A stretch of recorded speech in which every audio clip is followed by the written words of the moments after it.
Evening, everybody. Welcome in. How are you all doing today? I hope you all had a great weekend. And, wow, well, look at the hype train. hello, Oh, there's a hype train. Fancy Pants. Welcome in, everybody. It's good to see you here. Just shared 100 bits. That is a new song, Killick. Yes. Just wrote that Sunday night. Started about 8 o'clock. It's not 100% done. It's about 99% done. There's still some wonky chords in there somewhere that I can hear it occasionally, and I have to go through it several times, and I'm like, okay, that didn't sound right. So it's almost done. It's really, really close. I don't think most people would pick up on most of the wrong stuff. Boy, does that get in the way of it. Hey, Rev Brown. Now, let me say thank you for a few people to start with. Shellknife, has it really been 40 months? Oh my god. I can't believe it's almost...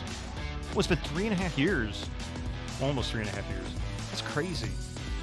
That is absolutely insane. Thank you very much for that. Like that clever pun related to the number 40. Well, your stream subscription is now over the hill. How's that? Otaku, thank you for the 16 months. Duncan Thrax, thank you for the Gigantify bits, the 30 Gigantify bits. Rev Brown for the Gigantify bits. Wolf Soul for the Gigantify bits. Duncan Thrax, the 100 bits. You guys rock. Well, I won't do it every single time, Echo. I understand that you may have missed it because I turned it off, but yeah, I'll try to kick it in. The subscription will start running randomly for no reason. Yeah, it'll start losing hair, gaining weight. Anyway, true, yeah, see? Hey, Pi. But yeah, that was a new tune. It's a bit repetitive, but it's kind of catchy to me. Maybe it's just me, I don't know. Yours didn't trigger because it did the changes earlier today. I heard it. I actually heard it through the tune. You just didn't hear it over the tune. I will kick it in here in a second. Oh, Wolf Soul. Dude, that's not often I see that. Converting the Prime sub to a Tier 1 sub. Did I see the new Mafia game trailer? I didn't know there was a new Mafia game coming.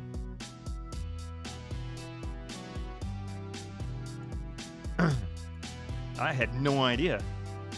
Mafia, the old country. What is this going to be like in Sicily or something? Picture it. Sicily, 1912.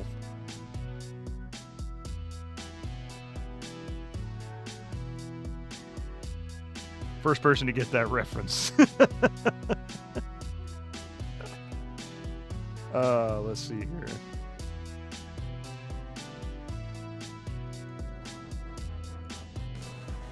There you go. I did see... Oh, I missed that. I did see the Borderlands trailer. I haven't watched it. Hey, Jareth Labyrinth. Welcome in. Wolf Soul. Hey, I love that emote. Where did that come from? Spicy pumpkin soup. I like that one. Petrillo. You know. He knows. Hey, dude, John Rossini. I don't know how in the world you managed to do this, man, but you know what? Yeah.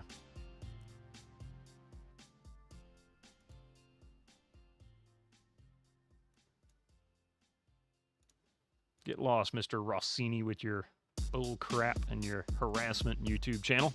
Every single stream. I don't know who this person is, what they've done, or why. Rev Brown, thank you for the 30 Gigantify bits. I like that one, too. That one I've seen. That's Riggs, yeah. I don't see that one often, but I like that one. Of course, you know. Watch the show during its original run. Yeah, same here.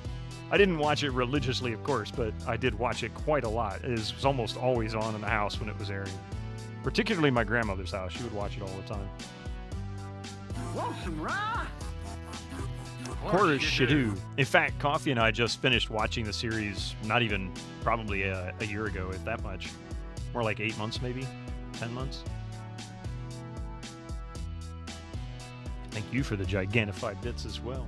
Oh, wow, I didn't realize that we actually managed to successfully complete a level 1 hype train. That's pretty awesome. You thought you were just having some rye. No, just tea. Nothing fancy in it, just water and tea. In other and better news, this surpasses all trailers. Hippolito has been feeling the adventure withdrawal lately, and he's feeling the itch. That's pretty awesome. I know he kind of got out of streaming. I forget the reasons why, but it would really be awesome if he's able to start streaming again, even just occasionally. Baby Hippo, yeah. I couldn't remember why, but yeah, exactly. Even if he only can stream occasionally, I think he'd still enjoy it and not feel overwhelmed by it. Basically, don't commit to it being something that you expect financially, just something you can do fun. That's the challenge. If you rely on the income, then you have to figure out what to do if you get rid of it. Or cut back enough, or have to cut back enough. Yeah, that's a challenge. Anyway, so yeah, today, now this has been out since Thursday of last week, I think it was. The Crimson Diamond by Julia Minimata, who has been working on this project for at least the 3+ years I've been aware of it. I know she had a demo at the time, so I know she'd been working on it for a long time prior to. Really excited about this game, and have been for a long time. So first and foremost, I want to apologize for anybody who's hoping that we were going to be working on Tales of Monkey Island tonight. I will be returning to it. Don't you worry about it. I love the game. Even though it may not be the favorite Monkey Island, I actually really enjoy it. And I'm looking forward to continuing. But I've been waiting on this game for so long, and it's such a cool game that, yeah, it's got to be played. I think it's worth putting it on the back burner. So I know Fractal, my Mike, finished this over 2 streams, and he pretty much practically burned himself out, I think, on the second day trying to finish it. How dare you deny a Stan? Oh, we'll see Stan soon enough. So, yeah. Let's see. There are achievements. It looks like chapter completion, mostly, as well as tutorial completions. And there's a couple... Well, there's 15 hidden achievements. So, Hype Train complete. All right, so we did complete it at level 2. Total of 3 sub-gifts. Did I miss sub-gifts? I know, Wolfsoul, thank you for converting your Prime to a... Oh. Or, yeah, your Prime to a regular Tier 1 sub. That's awesome. But do we have some gift subs? I didn't see that. It listed as gift subs. And 290 bits. Thank you so much for that. I really appreciate it. I think she said she worked on it for around 6 years. Like 6 years, okay. Labor of love. It shows, yeah, it absolutely does. I'm trying to remember when the first time I came across it. I feel like it wasn't long after I started streaming, which was really about 5 years ago. And I don't know, maybe it's been more like 4 years since I started watching it. So she might have had it in production for a year or two by the time I came across it. And I've been waiting for it ever since then. The reason why this is a huge deal to me is because the Colonel's Bequest, which was the most unique Sierra title to me, as far as the typical adventure games they were putting out, the most unique of those, was fantastic. I'd say that was truly Roberta Williams' masterpiece. Hater for everything else, lover for Colonel's Bequest. It was really a great game. This pays homage to that game specifically, but really pays homage to a lot of text parsers from the Sierra library. It's just the same idea and play style and art style and that kind of thing. As you can see, or as you will see here in a moment when we launch the game, it really, really looks like it could have been a Sierra title. So I'm really looking forward to it. Hey, Negomancer! Oh yeah, I forgot to do my choo-choo. There's my choo-choo. That's an interesting one. I think I've seen that somewhere before, but I don't know where. Fantastic day, yes. All right, let me silence the music here.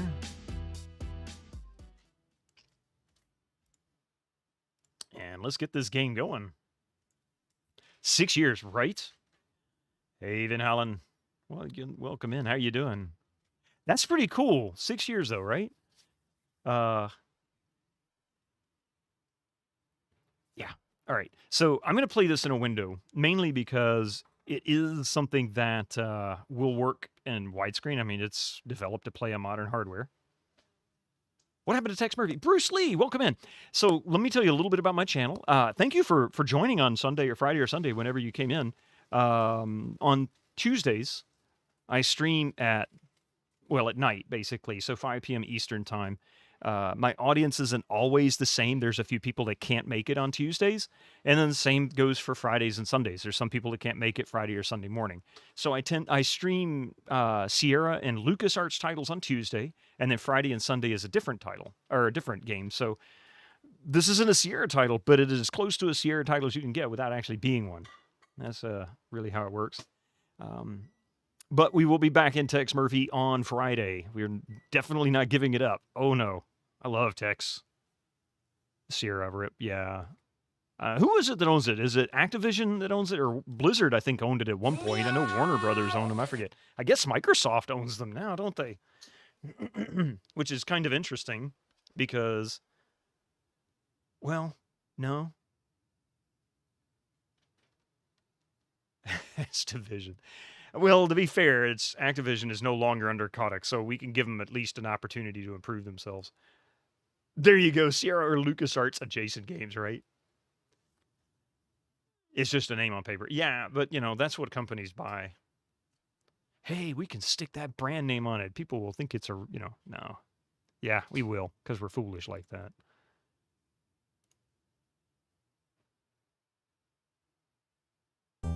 Oh, you're no problem there. Not at all. Yeah, appreciate it.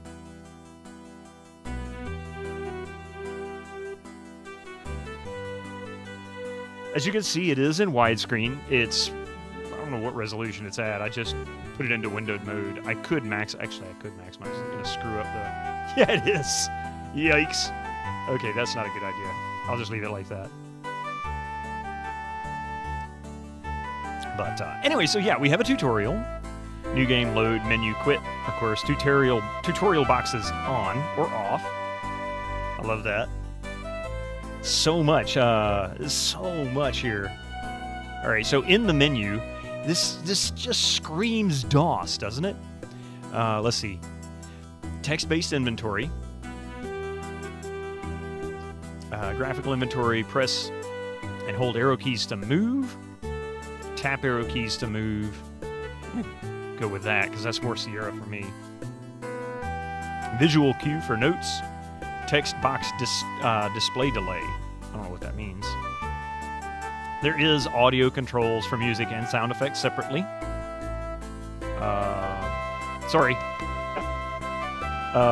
Game speed is adjustable. I haven't really tried that yet, so I'm not really sure what'll happen there. Design and writing, art, animation, and programming, Julia Minimata, music composed and performed by Dan Polakar. He was frequently on her chat. Mac port by Chad Armstrong. Why do I know that name? Sonia Ballantyne, Gary J. Kings, Javier Gonzalez, OGG music player. Huh. Game testers. Anybody we know? Anybody recognize the name in the game testers? Besides Chad Armstrong, we already talked about him.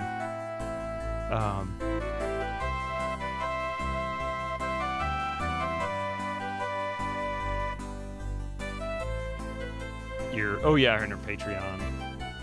All of that. That's pretty cool, too. Anonymous. I love it. Anonymous. No C64 port? I'm outraged. I mean, heck,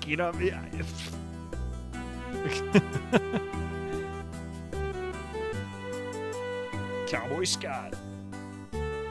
See, wasn't Fractal My Mic also... I bet we might find his name in here. I want to say he was actually a Patreon member for this, too.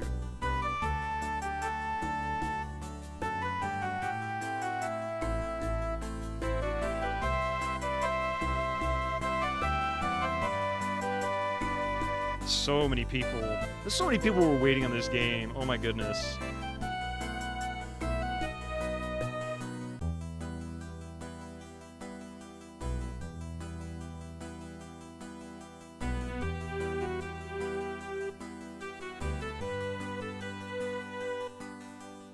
Pac-Man. I like that.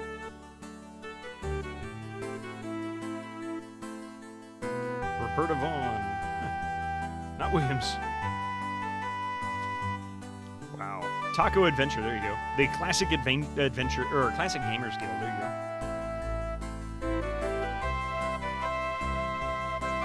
I like the theme here. It's really cool. Special thanks. All right. I think we've completed the credits.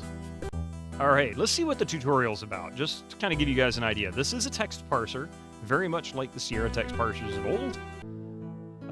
Welcome to the tutorial room. My name is Nancy Maple. So true. Well, hello, Mr. So true to the art Fancy style. Rep Brown just cheered 100 bits. Achievement unlocked. Credits. Oh, indeed. Oh, yeah. You know what? I don't think there was an achievement for it unless it was hidden. Thank you very much for the 100 bits. I appreciate it. All right, so check it out. This is the art style that we're going to be playing in. This is very much 80s, like mid to late 80s Sierra art right here. It's just great, including the way the banner for the text, the portrait headshot of the character that's speaking. This is pretty typical of Sierra from the time. I like this. Welcome to the tutorial room. My name is Nancy Maple. I'll be showing you some of the basics of playing a text parser adventure game. Follow the text prompts at the bottom of the screen to progress through the tutorial. When you first enter a room, it's useful to start by typing look. Just start typing on your keyboard as you normally would. Ook, ook, ook. Wrong one. I'm trying to do monkey combat. When you type look in a room, the game will describe important features. You see a cupboard and a green door. The game will also list... I think there's someone in the bushes there. Thank you very much for that alert. I appreciate that, Rep Brown. Thank you very much.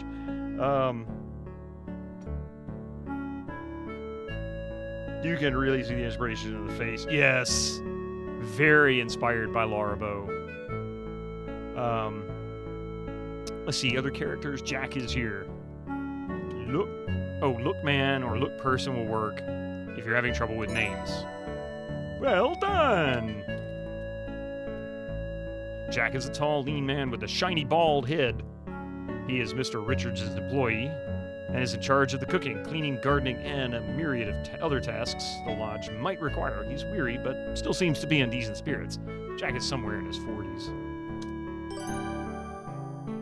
Well done. Jack is here to help with the tutorial. How do you do? Looking at the characters at different points in the game may give you additional information.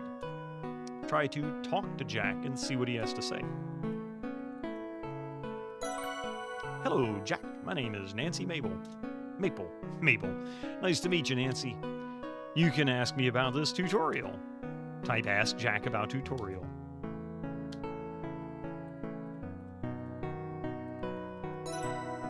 Looks like Jack Packard. Who's that? Or Jack Packard? The default movement method is click to walk, shown by 2 footprint icons. Jack has been tired from working on his Athlon computer over the weekends. You got that right. The blue in the upper left corner of the icon indicates what the target spot is. Oh, wait, what? Wait, say that again. The blue in the upper left corner of the icon. Oh, I gotcha. Okay, the target spot. That's awesome because, God, I can't tell you how many times I would play a game like, a Sierra game, and they would switch the cursor to match something like the footprints so that it tells you can walk. But then you don't know where the cursor pointer is. Like, what's the hot spot on the cursor? That's awesome. Or you can use the arrow keys to move around the screen. You can also ask me about inventory. She's got all kinds of stuff. To finish tutorial, look at Jack, talk to Jack, ask about tutorial, and get the hat. Open door, walk through the doorway to leave the tutorial. Look. Oh, I see. So I just got to ask him about the tutorial and I'm done. An issue of the Toronto Eye from a few weeks ago. Your lucky mineralogist's loop, engraved with your name and attached to a handy lanyard. Great for getting a closer look at things.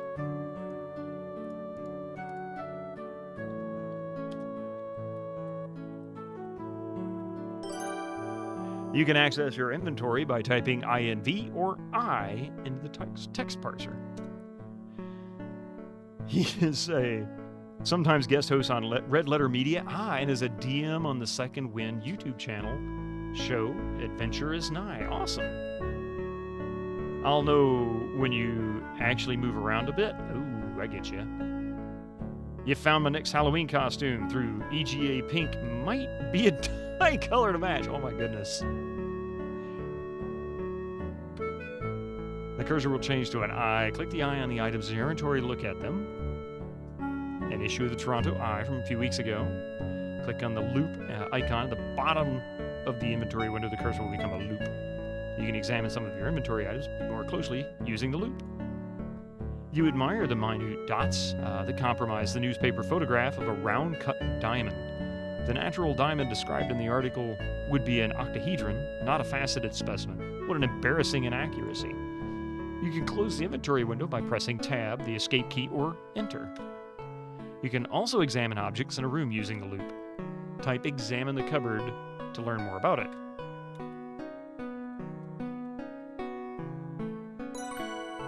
The cupboard is made of a lovely fine-grained wood, though it's seen better days. Most furniture won't be that interesting to examine. This is just an example. If you're not sure what to do next, you can check your notebook. Try to ask Jack about the notebook. It's awesome that it has a notebook. I mean, I know there's some Sierra games from the 80s that had a journal that kind of kept track of things, including, well, actually, technically 90 or 91, Laura Bow actually had one. But it was starting to kind of come into its own at that time, so it's cool that's included. That's one of those modern-day touches that you just about have to have, or else a lot of people won't play it. Brown, how you doing? Mastercraft, is this a DOS game? It's not DOS. It just came out last week, but it is played... it is written in the exact same style as Sierra.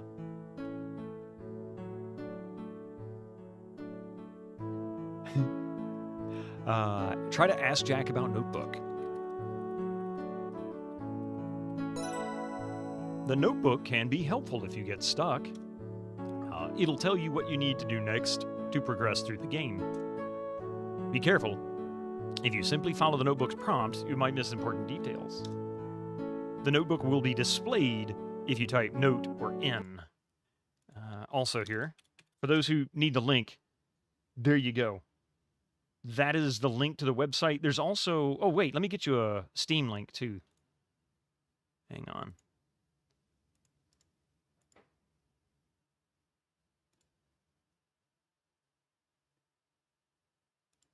Let me add that real quick. This is available on Steam, too, so don't worry about that. But there is an itch.io link as well, so depending on your preferred way... oh, I'm looking at the wrong group. Hang on a second.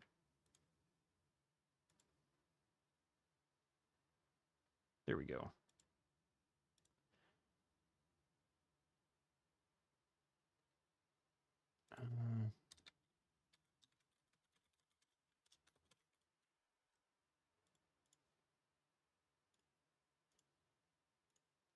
Now then, that should give you a link to the game, both on Steam and from the official website.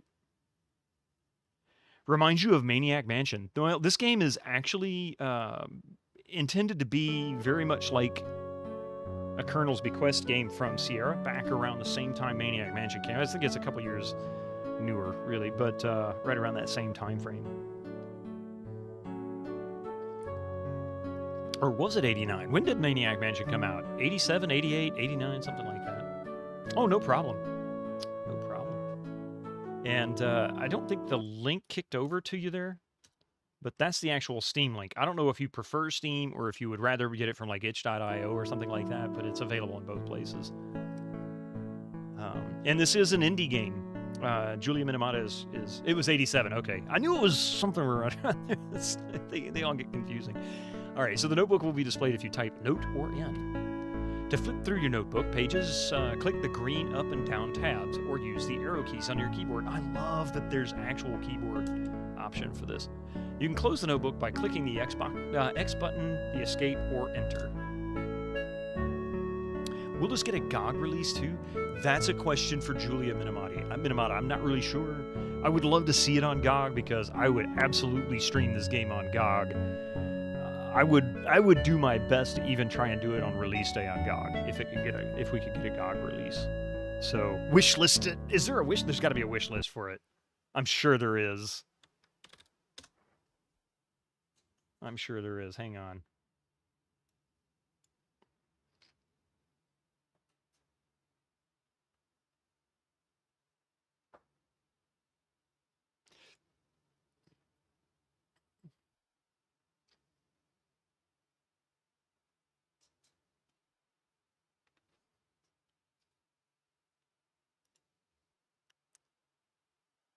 She mentioned she's working on getting it to... Oh, good, good, good. Okay. Yeah. Yeah, I bet you it won't be too difficult. There is a link to the Crimson Diamond on the wish list. So if you're a fan of GOG, you can wish list it there. I'd already put my thing on there a long time ago. It must have been years ago. Let's see. Awesome. All right. Anyway. Kilgore will have her on his stream this Friday. Maybe he'll ask her about it. Oh, is he going to stream it Friday?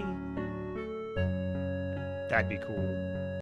I keep clicking off the window and it keeps causing the audio to drop. It's the reason why I got it in a window. It's easier for me to move back and forth. Might have to see if I can squeeze in a moment.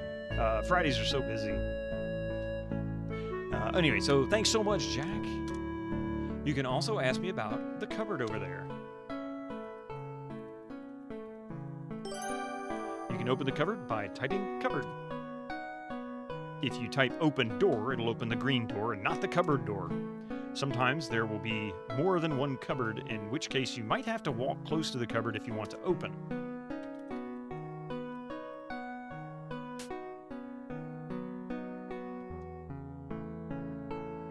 Ask him about Loom. I should actually, Capron, that'd be funny.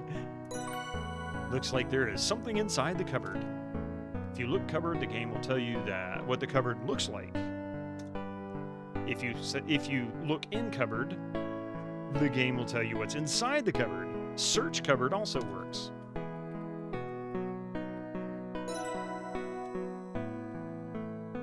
Look hat.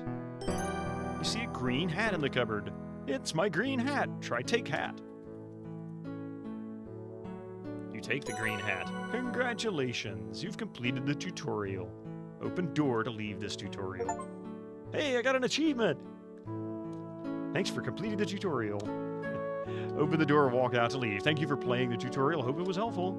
Eat hat. This tutorial has covered the most common used parser commands, but there are more to discover. Feel free to experiment. If you're used to text parsers, you won't really have too much trouble with this, I don't think. Yeah. I think I want to lower the game speed just a smidge.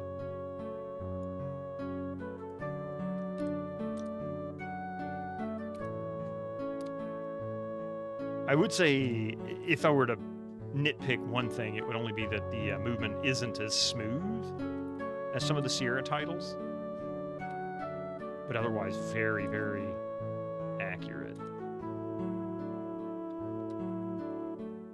That doesn't look very appetizing. The tutorial didn't mention that it is very important to try to eat and kiss as many things as possible in these games. You'd think that would be inappropriate. I tried kissing Jack.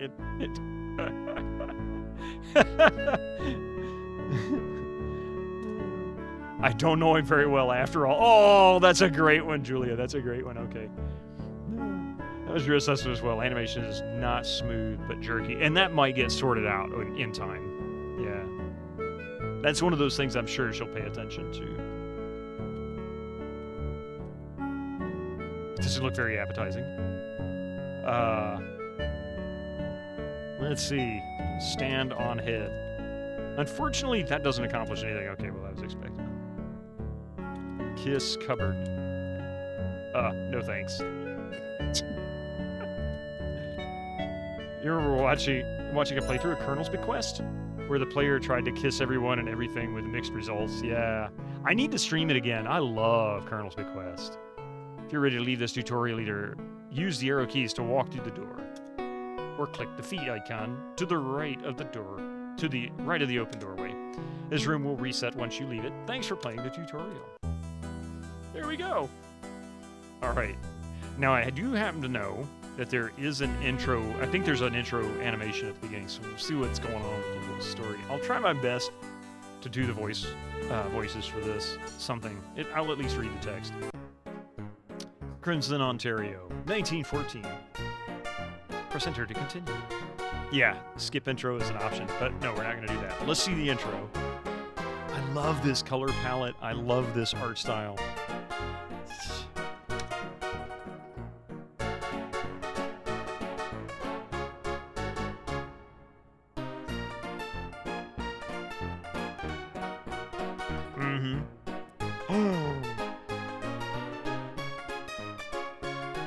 He's like, I didn't expect that. The Royal Canadian Museum, Toronto, Ontario.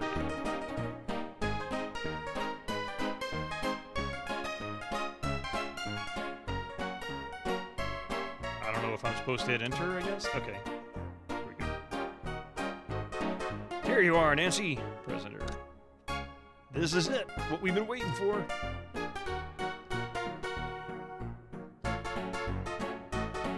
Far up north, a fisherman found a massive diamond in the belly of a fish. This could be a real boon for our mineralogy exhibit. We need something better than those dilettantes over in geology. I want our exhibit to be the talk of the town. The art is really great, isn't it? It looks exactly like the old games. It just screams it. It's too bad that we can't spare anyone to head up to the middle of nowhere on such a long shot. Hint, hint, nudge, nudge, wink, wink, you know what I mean? You could spare me. Let me go, Professor Plumber. It would be perfect. Everyone else is busy with the new exhibits. While I've just been learning the filing system, I could wait a day or two, couldn't it? Not usually in the habit of sending unsupervised young ladies into less civilized regions, but as luck would have it, the discovery was made near a lodge where I'm sure you could stay while you conduct your field work. You in, Nancy. Head on home, pack your bags, and catch the train up north. Hooray! Thanks so much, Professor. Oh, the kitty cat on the bottom shelf. Hey, it's a shelf cat. Choo-choo. If you find something to make a big splash at the museum, who knows? Maybe the university will finally accept you as a mineralogy student. Wow, she can't even be a student yet? Uh-oh. Good luck, kiddo. I won't let you down. Not with that green hat, you won't. A few hours later. Here's my train. I like how she did the transitions between scenes, dithering it out like that, breaking it up. It's really kind of cool. It fits. Track number 5, track number 4. Even the hat. Hey, that dude stole my hat. Why is he wearing my hat? Oh, look, it's what caused the Athlon machine to freeze, the train level. This is it. First time out of the city. I'm gonna make the most of this trip. I can't wait to see the rocks of northern Ontario. Goodbye, big city. Hello, adventure. A few hours later.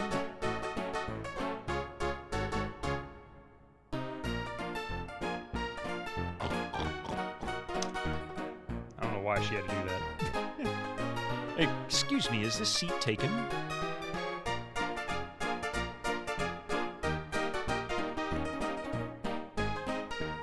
Did ring of fire, right? Hey, Fox. I almost feel like Julia might have modeled this character after herself, maybe? Perhaps? Not exactly. It's not it's not unusual for an artist to put a likeness of themselves into their works. My name is Kimi Koshiro. Where are you headed? Pleased to meet you. I'm Nancy Maple. I'm bound for a town called Crimson. Oh my. Got some hours yet. I should know, because that's where I'm going. I'm a clerk from the Royal Canadian Museum. My boss sent me to check out the diamond claim up there. I hadn't heard of that discovery. Then again, I don't pay much attention to the news. It's a very strange story. Up by Crimson, a fish swallowed a huge diamond. A fisherman caught it, sliced it open, and there it was, this spectacular sparkling gem. Can you imagine? I jumped at the chance to investigate. This is my first time out of the city. I couldn't be more excited. Where will we be staying when we get to Crimson? A place called the Crimson Lodge. Ah, I'm staying at Crimson Lodge. How convenient! Maybe too convenient? Dun dun dun dun. I'm a bird watcher. I hear there are nesting colonies of cormorants up there. That's what I want to see. I wouldn't mind seeing the Sioux locks. I'm not sure while I'm in the area. I don't know what that is, so anybody who is familiar with it, I'd love an explanation. What is that? Anyway, I'd love to see the big ships up close. Wonderful. We could be traveling companions. I'd very much like that.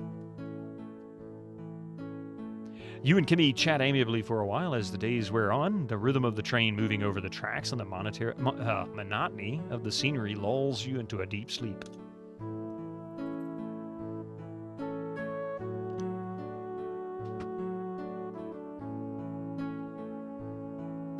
The conductor announces, "Crimson, this stop." Nancy? Nancy, it's time to go. Ah, thanks. Oh no, where's my luggage? It's not here. There's no luggage left there's no luggage left at all. My field kit's in there. What am I going to do? Train will be leaving soon, Nancy. We have to leave now.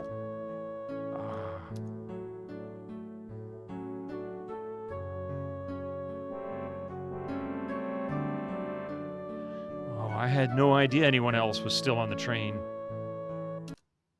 Oops. Press. Oh, I hit. Oh, okay. Hello. I didn't notice you in the train. Isn't that funny? Not really. I was in the first class car. No adventure game hero has ever completed any travel without losing their luggage. Yeah, well, shoot. Coffee took a trip across the country and came back, and she lost her luggage. It went all the way to Germany. Had to get Gregor to send it back to us. Anyway, I'm just kidding, not really. But it did go to Germany. Now, really, I was in the first class car. I'm here to see the nesting cormorants. Is that why you're here? Cormorant? Is that a type of rodent? Oh, look, it's Jack. Excuse me, folks, but I was sent to pick up just one person from the station tonight, Mr. Albert Ruspa.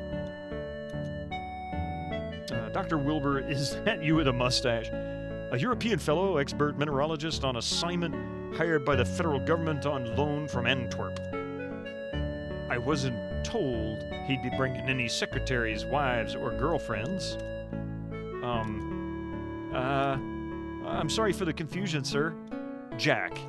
I'm sorry for the confusion, Jack, but we don't know this man at all. My name is Nancy Maple, and my friend here is Kemi Kishiro. I was sent from the Royal Canadian Museum to investigate the diamond claim up by Crimson Lodge.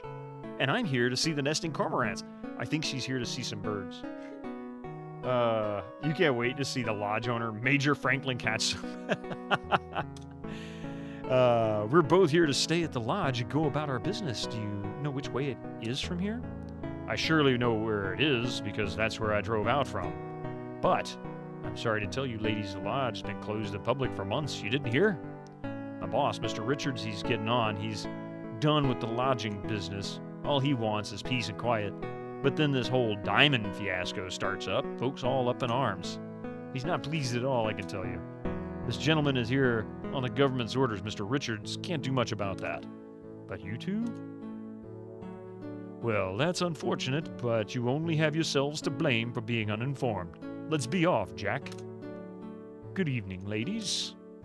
Thing is, ain't no one's coming by here at this time of night. And the nearest accommodation is the lodge, which is a few hours away by automobile. Even still. Look here.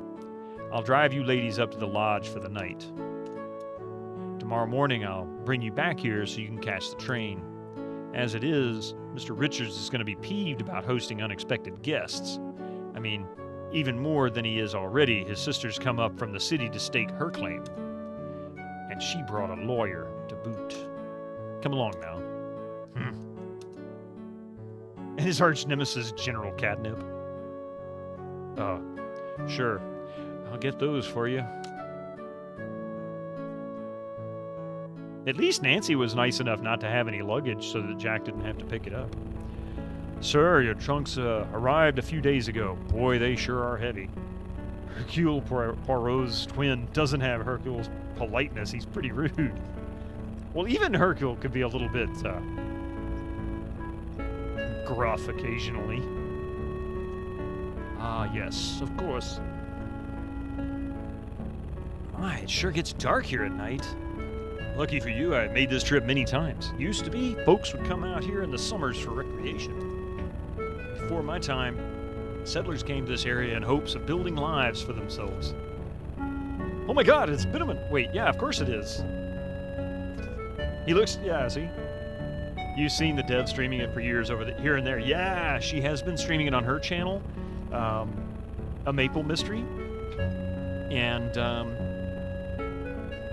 she's been streaming all kinds of stuff from it. Art. She did. I've seen streams where she was showcasing the music being made, and talked to the composer and her own artwork and showing off different parts of the game. Things like it's really cool. She's been working on this for so long. But once the mines were used up, there wasn't much reason for them to stay. Soil ain't that good. Have you seen any cormorants? I'm hoping to see some. Good God, Kimmy, back off with them friggin' cormorants. Yeah, they nest up on the cliffside. Stay away, though. I don't like being disturbed, particularly during nesting season, which happens to be right now. So if you're so wild about birds, I'd let them alone. You'd be more harm than good. Besides, tomorrow morning I'll be taking you right back to the train station. You won't have any time to go looking for them. He seems rather adamant about getting them away. I'll say that. Have any other diamonds been found in the lodge?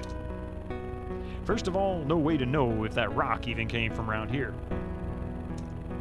I've lived in this area for years and I ain't never seen any diamonds, so I know for a fact that it didn't come from these parts. It really cracks me up. Some things, the Steam notifications will pop up on stream. Most things they don't. I guess it's the capture type. Anyway, they say that man cut it out of the belly of a fish. That diamond could have come from anywhere upstream. He's not wrong.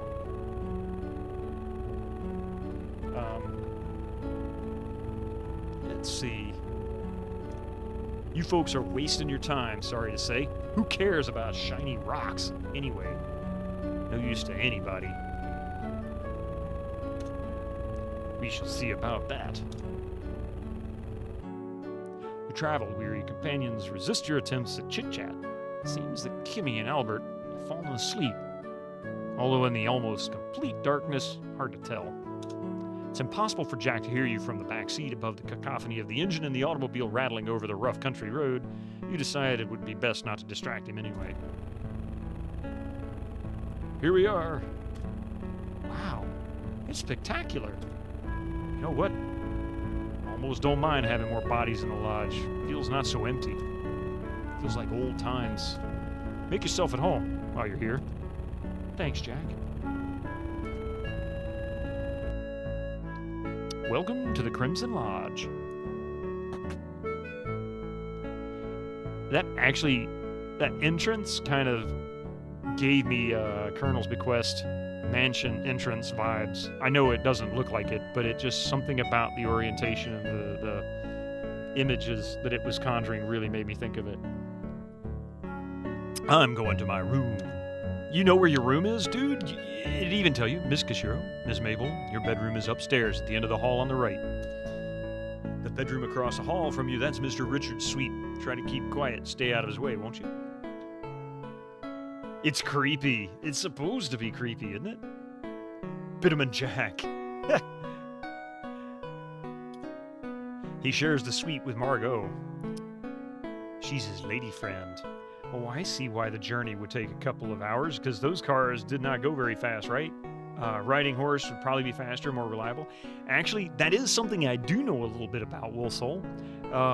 Even Model Ts, going back to the very early 1900s, prior to 1914, would still do about 45, 55 miles an hour if you had a good open, flat road that you could drive on. Challenge was, most every road was dirt. I guarantee you all of this was dirt road. So yeah, it probably was pretty slow going. Now we need to send me those half classes. Those are so weird. I could never wear those. Although, I don't know. I take that back. Maybe I could. I'm in the bedroom right next to yours, along with Mr. Shaw. Albert demanded the use of my bedroom, so that's where he is. Don't know why he's so insistent, but the customer is always right, eh? But this was mentioned as being a bumpy road and needed to focus on it. Yeah, exactly. So it very well probably did. He probably wasn't going that fast. I couldn't guess how fast. Guess it depended on the quality of the road. That's the smallest bedroom wasn't really meant for guests. Nessa's room is across the hall from Albert. I'd stay away from her if I was you. Thing reminds you of the Shadow of the Comet Cthulhu DOS game? Yeah! Who was it that played Shadow of Cthulhu recently? Or Shadow of the Comet Cthulhu? I remember seeing that streamed on Twitch not long ago, but I forget who it was. Better, after I get this luggage upstairs, I'm going to start up some supper. Wouldn't do to have you all starve, eh? Why don't you explore the lodge a little? Talk to the other folks. Most important, stay out of my hair. I'm a busy man. On the playthrough, you attempted to watch the person. Didn't lower the game speed, so I couldn't watch Nancy move about. Ah, gotcha, yeah. Not literally, of course. Oh, and if you want to shower tonight, use the upstairs bathroom near the stairs. It's very pink. You can't miss it. Wonder if Nat's still here. How many places do I gotta set at the table tonight? You and Kimmy head upstairs to your bedroom. You don't have any luggage to unpack, but you hang your hat and coat on the footboard of the bed and consider yourself settled in. Chapter 1, Introduction. Now we just need some flappers, that's all.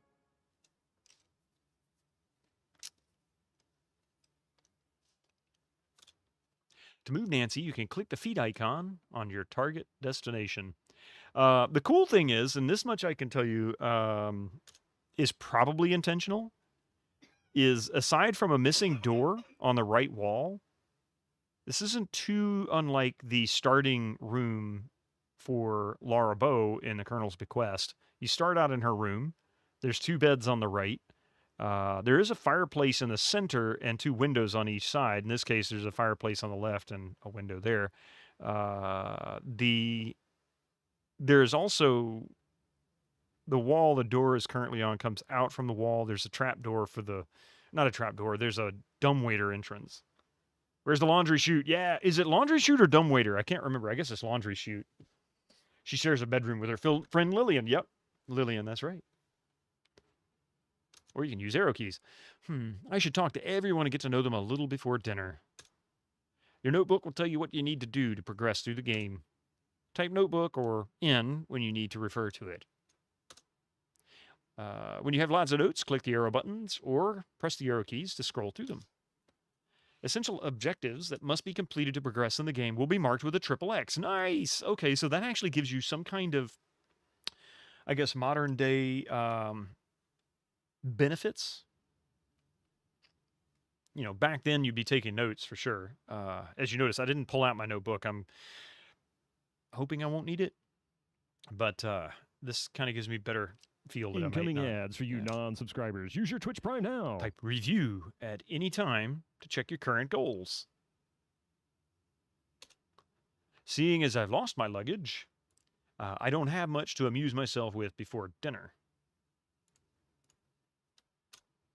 Perhaps if I take a look around, time will pass a bit faster. Typing look into the text parser is a good way to get your bearings. Game has auto-saved. Oh, that reminds me, is there a quick save? F5 brings up a very Sierra-looking save screen. What a... Oh, CH1, Chapter 1 start. All right, cool. This is the room you are sharing with Kimmy. A pair of twin beds, matching nightstands, are set against the east wall. Kimmy has claimed the bed closest to the fireplace, a clever move on her part as summer nights are chilly this far north. A door to the west, door in the west wall leads back into the upstairs hallway. Kimmy is here. Let's see here. What can we do? Look floor.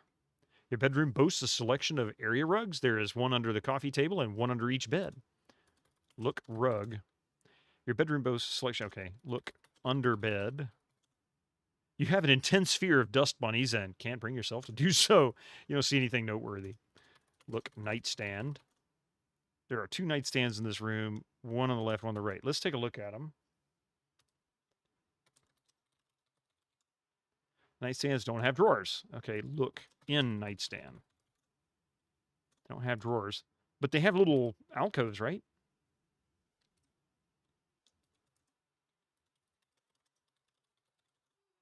Don't see anything noteworthy. That's Kimmy's. Your coat and hat are hanging on the footboard of one. All right. You don't see anything noteworthy. Let's see. Oops.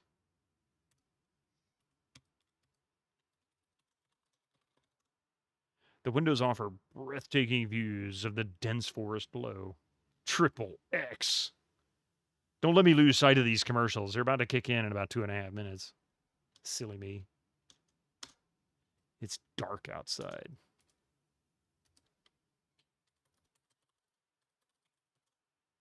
The field stone fireplace looks like it could come in handy on chilly nights. There's a fireplace tool stand next to it.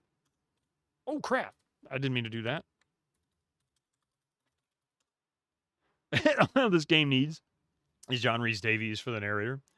The field stone fireplace. I can't do his voice. I couldn't even come close to it. I couldn't even get the impression that I was trying to do his voice. I just sound stupid. Let's see. There is some powdery soot accumulating in the fireplace. Look, soot.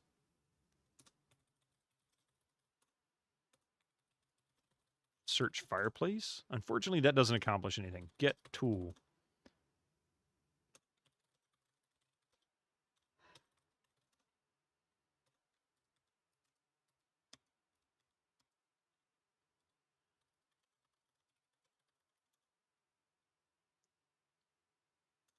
Get shovel. The shovel is needed for proper care and maintenance. Get poker. A poker might poke through your pocket and puncture your leg. Oops. Yeah. Oh, a minute and a half now. Ugh, silly things. Cabinet. Oops. The fancy glass pane curio cabinet is full of fine items. A pair of intricately decorated silver steins catches your eye. Open cabinet. But I can see some lovely objects in there, particularly a beautiful matching pair of decorated silver steins.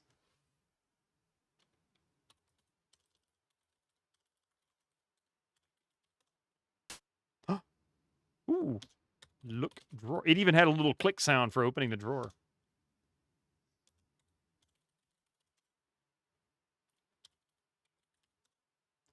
Curio drawer is stuffed with old brochures back from when the lodge was still being run as an inn. Get brochure.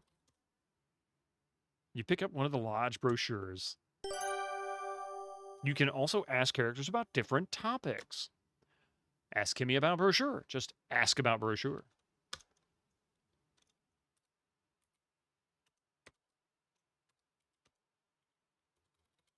Picture. Triptych of small woodcuts on colored paper hang in silver frames.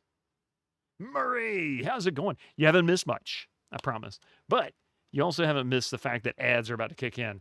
I'll be right back in just a few minutes, all right? So don't go anywhere. And good to see you, Murray. Be right back.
Hey, Pi, thank you very much for being here, man. I appreciate it. I know it's getting late for you. If you stay much longer, it'll start getting early for you, in which case, well, you might as well not go to bed.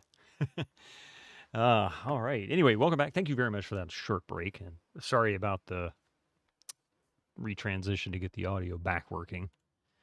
Let's see here. All right, so a triptych, small woodcuts on colored paper hang on silver frames. A black and white photograph of a mountain hangs over the fireplace. Look, photograph. See anything noteworthy?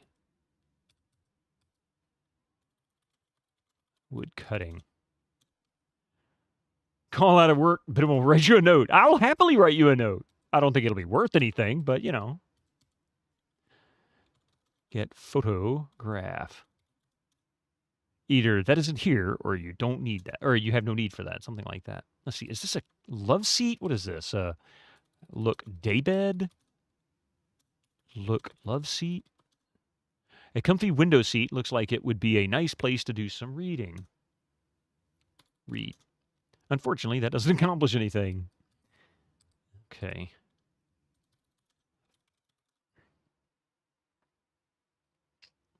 Thank you, Echo. There's a vase of flowers on the low coffee table.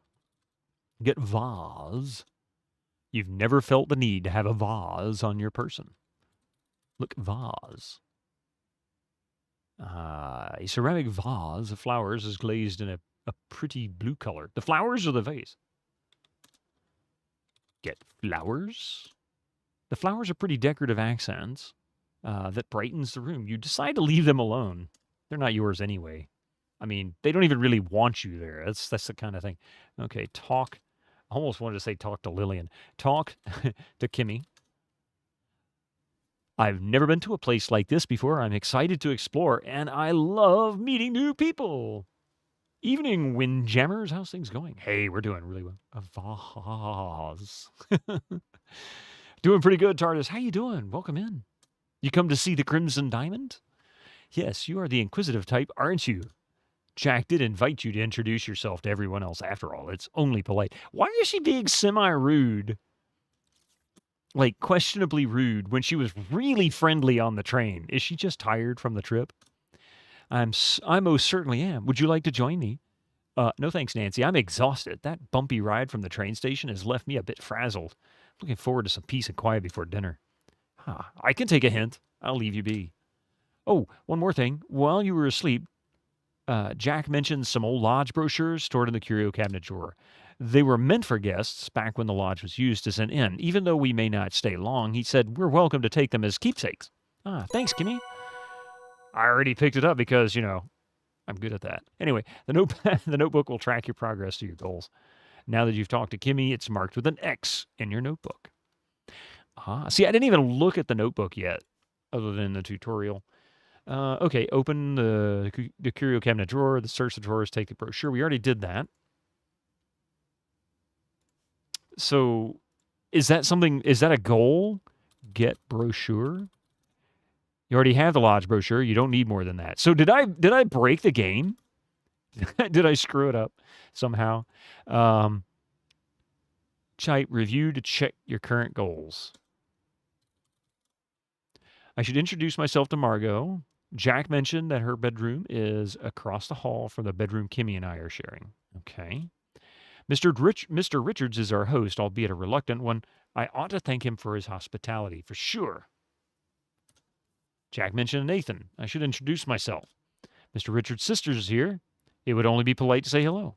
I haven't chatted with the lawyer yet. I should do that. Who wants to talk to a lawyer? Jack's in the kitchen getting dinner ready. I should poke my head and say hi.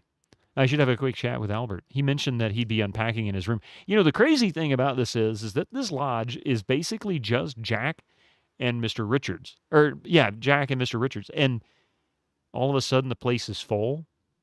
Yeah, it's kind of suspicious, don't you think? Let's see. Open door. Click, click.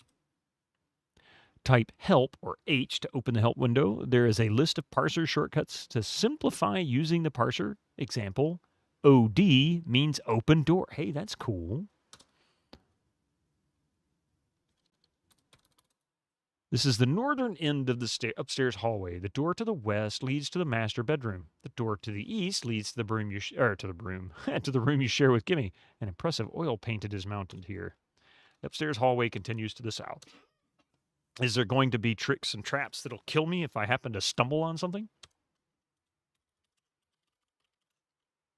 A masterful oil painting is framed and hung at the end of the upstairs hallway. The plaque reads L. Harris. Well, there's nobody that has a first name starting with an L, at least not listed there.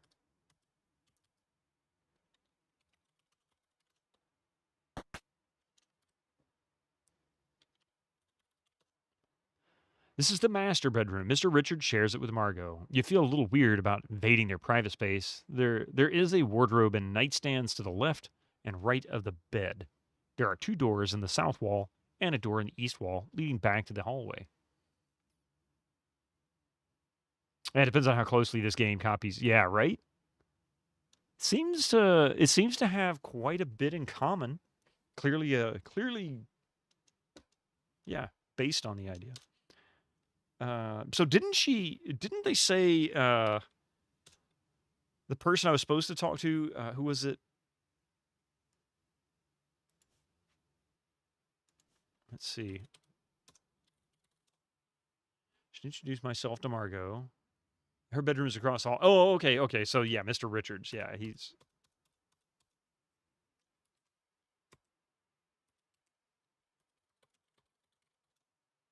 The fieldstone fireplace looks like it would come in handy on chilly nights. There is a vase and a picture frame on the mantel. You made it out of the tutorial without dying. This isn't mimicking a Sierra game close enough. There's got to be some humorous deaths. I mean, this game definitely cannot play homage to a Sierra title without some humorous deaths. Like walking down the stairs and the third time you step on one particular stair without stopping because you see a little line on it, like indicating a crack, and it'll eventually break and you fall to your death because that's Sierra. It's just random deaths for no reason. And dead ends, yeah. The sad thing is I don't think initially the dead ends were intentional. Or at least I don't think that was really the goal. Hey, Peter Steves, how you doing? Biddle Street whoop. Indeed, right? We got this wonderful little game going on here. Let's see. There's a vase. Okay. There's some powdery soot accumulating in the fireplace. I mean, that's pretty typical. It's a fireplace. Look in vase. The vase is empty. Look picture. Cheery frame poster of a woman riding a horse hangs over the fireplace. Behind picture? Or poster or whatever. As appealing as you find this vase, you doubt its owner would welcome such an action. Just be nosy. Open wardrobe. Had to think of the name.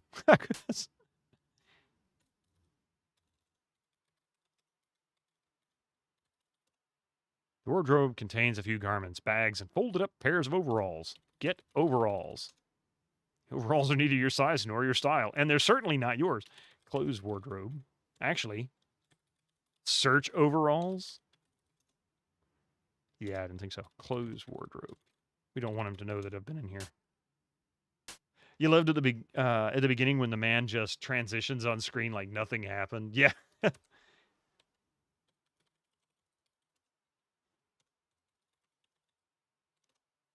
The bookshelf contains variety books on many subjects. Most of them are in French.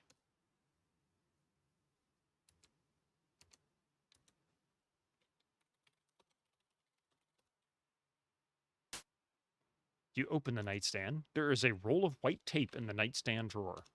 Get tape. You take the adhesive plaster out of the nightstand drawer. Well done.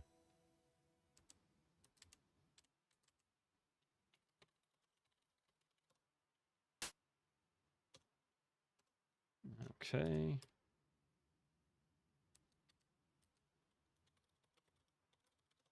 Such a smarty. The beds have nice fluffy pillows on them. Oops. The large blue trunk has a metal tag screwed into the top. Read tag. The tag has the name Evan Richards engraved on it. Open trunk. I bet it's locked. Yep. G.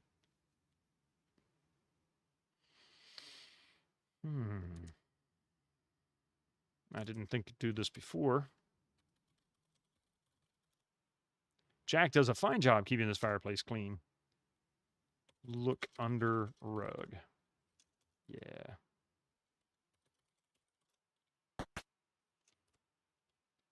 Ooh, nice bathroom.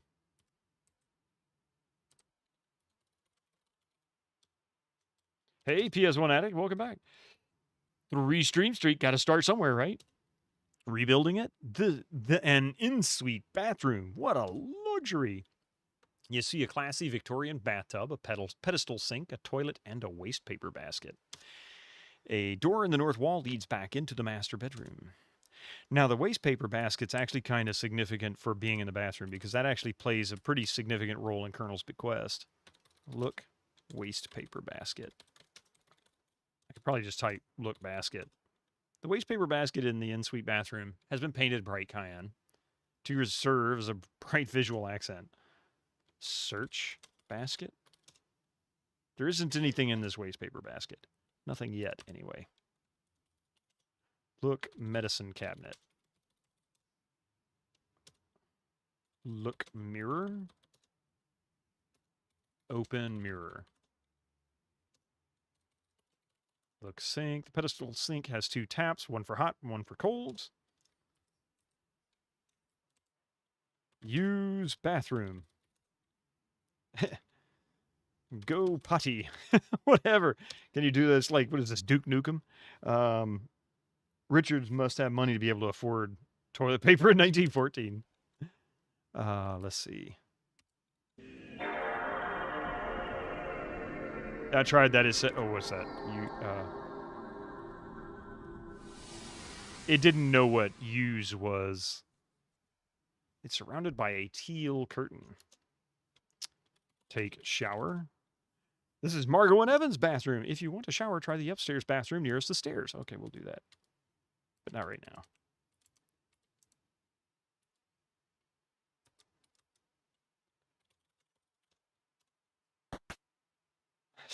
Go. Oh, look, I bet it's Margot. The boudoir transports you to Fin. I'm not sure how to pronounce that. Fin de something Paris. It's shiny, opulent, perhaps slightly tacky, and very, very pink. A mirrored vanity is the focal point of the room. Don't flush. Ew. Exotic perfumes hover in the intensely localized clouds that you can almost see. Every movement stirs air currents that bring new scents to your nose. A doorway to the south leads to a walk-in closet, and a doorway to the north leads back into the master bedroom.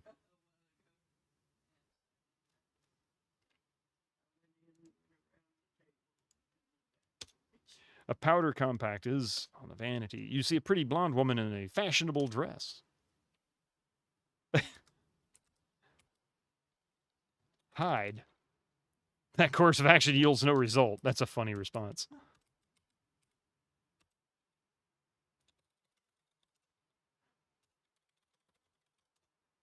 Hello there. It's nice to meet you. My name's Nancy Maple. Noun, the end of a century, especially the 19th century. A pleasure to meet you, mademoiselle. I am Margot. Welcome to the Crimson Lodge. How long will you be staying with us? I'm only here tonight. Unfortunately, I was sent here by the Royal Canadian. Unfortunately? Oh, unfortunately, period. Sorry. I'm only here tonight, unfortunately. I was sent here by the Royal Canadian Museum on assignment. See what happens when you miss punctuation? It changes the meaning of everything. Decadent. Oh, is that what it means? Decadent? Gotcha. I knew the fin and the di. I didn't know the rest. I don't even know how to pronounce that. Let's see. But Jack says I'm due to leave on the train tomorrow, according to Mr. Richards' wishes. The thing about that is why? Why does he care? Why are they in such a hurry to get rid of her? I see. I'm sorry we won't get to know each other better. Oh, okay. Like a painting or a description. All right.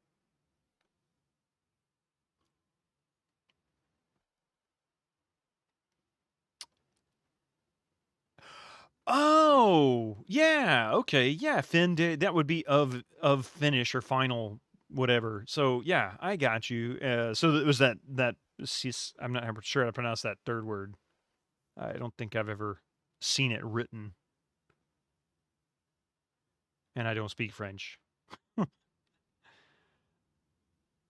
Let's see.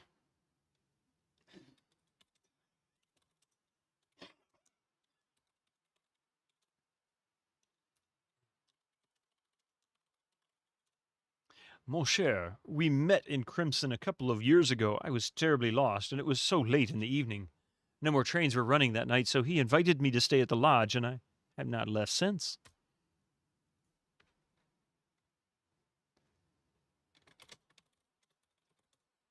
There used to be many staff here, but now it is only Jack. Evan hired him after he shut down the lodging business and sent everyone else away. But that was all before my time. I only know Jack, and he is a fine man. Wikipedia says it's like the French version of Turn of the Century. Yeah, that sounds right. So, yeah. Cool. Thank you for that lesson in French. I had no idea.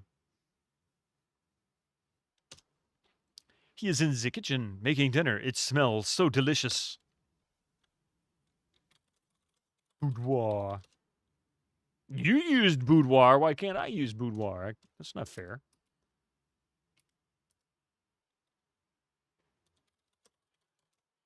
A dark-haired woman in a crimson dress kisses a middle-aged man with a comb. Oh, wait. The dashes threw me off. Hang on. A dark-haired woman in a crimson dress kisses a middle-aged man with a comb over at a dinner table. You're not sure what this Art Nouveau poster is advertising, as it's in French. That's what it literally means, but it's generally used as an old phrase referring to the end of the 19th century, which apparently was considered mildly decadent at the time. Huh. It's funny, you go back and you think about history in Europe. Oh, I didn't see that. Cool. You think about history in Europe, right? And you begin to realize World War II, well, 1 and 2 really, just absolutely destroyed the economies for so many nations in Europe. It just took decades for them to come back because, oh man, so much. So that, I did not know this was here, so you can actually click that. Okay. So in a way, this has sort of Lara Bow vibes, like the point and click style of the, I forget which engine it is for Sierra, the one that came out in like 90 or 91, and as well as the parser vibes of the prior engine. Really cool, the mix.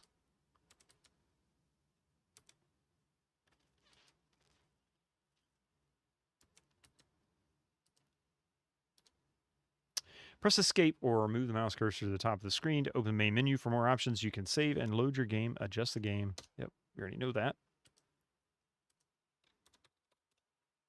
It's the upstairs hallway. The bedroom that Jack and Corvus are sharing is through the door in the east wall. The hallway continues to the north and south.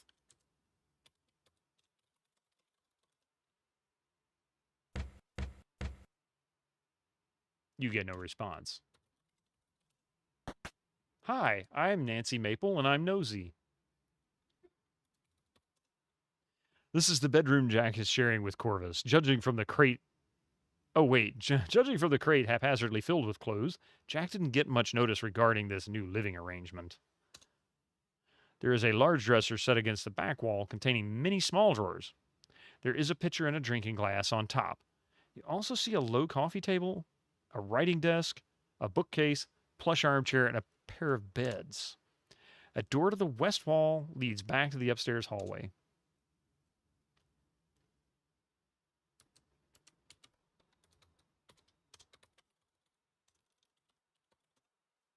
You know those kinds of books you see in bed and breakfast that are there for decoration and seem simply completely uninteresting?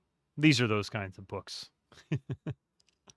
They're like, oh look, they're hardbound and they look like they're really fancy kind of books. So we'll just put those there. What are they for?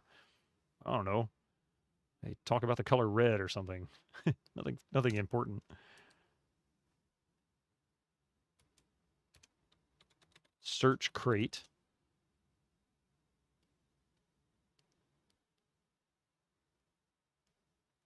Okay.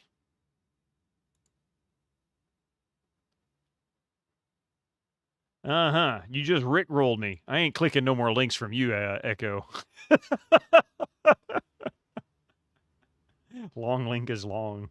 It's silly. Actually, to be fair, blame Discord. Actually, you should be able to omit everything from the question mark to the end. Yeah, it is, isn't it? But just for reference, you might be able to actually get the link to work up to the .png. Everything after that, usually a question mark and a web address indicate some kind of a query, and the query isn't always required. I guess it might depend on authentication. I don't know what it's doing. I'm not sure what it's trying to query. If this crate had secrets, they will remain a mystery. Everything in Discord is a query. That's true. Pretty sure there's only clothes in here. And they're not even your clothes. Ooh, what's that on the floor?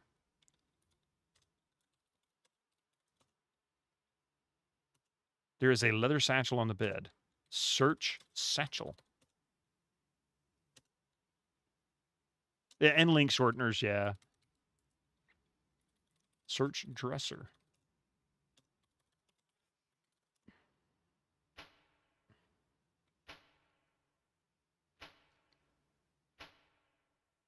Wow. She just opens all 6 of them at once. By the way, it's never a good idea to open more than one drawer at a time in a dresser, especially tall dressers. That's a great way to get yourself hurt. Search drawers. After searching through all the drawers, you find moth-eaten socks, loose buttons, single shoelaces, and other assorted bric-a-brac. Why is that? You'll overbalance it and it'll flip over on you. Or potentially topple on you. Like I said, it's mostly for tall dressers, but it's not a good idea to do it on any dresser if you've got anything in the upper drawers. Search basket. There isn't anything in this waste paper basket. Look, not ook, look, desk. The writing desk holds a blotter, a lamp, and a couple of pencils. Get pencil, she'll need that. You never liked getting smudges on your hands. Wear gloves. Can't use gloves in this game. What, does she not have hands? Search desk.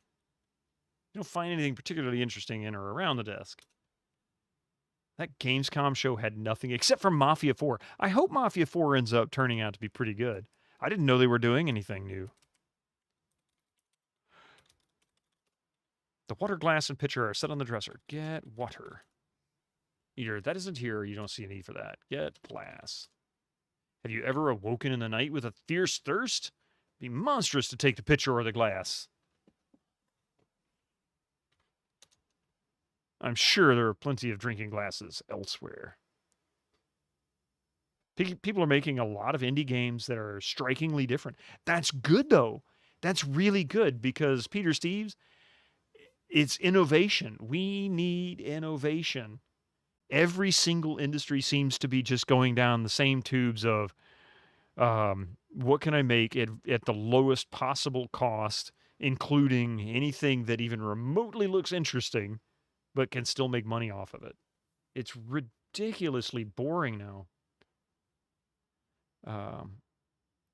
So seeing indie developers taking risks and doing things that major studios won't do, good. I mean, seriously, good. Not to say there aren't good AAA games, of course. There are good AAA games that are coming out, but it's just there's so much formula. The whole idea of this is what's selling right now. We should sell this. We should make this so that it'll sell. Super Mario and the Rainbow Stars has a demo, and it looks super cool, and a new spin on Mario. Interesting. Someone did a clay looking one. Someone did one that was 3D, and the characters go into posters. Interesting. That actually sounds kind of cool. Maybe I should try the kitchen. Look lamp. The desk lamp is an electric model, surprisingly modern convenience. There is a pair of matching floor lamps with blue shades. Have we ravaged the room?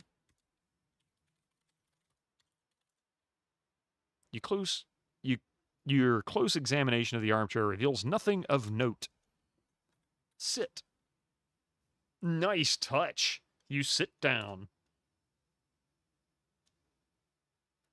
The fact that these studios still think their hero shooter will be the one to take out. Yeah.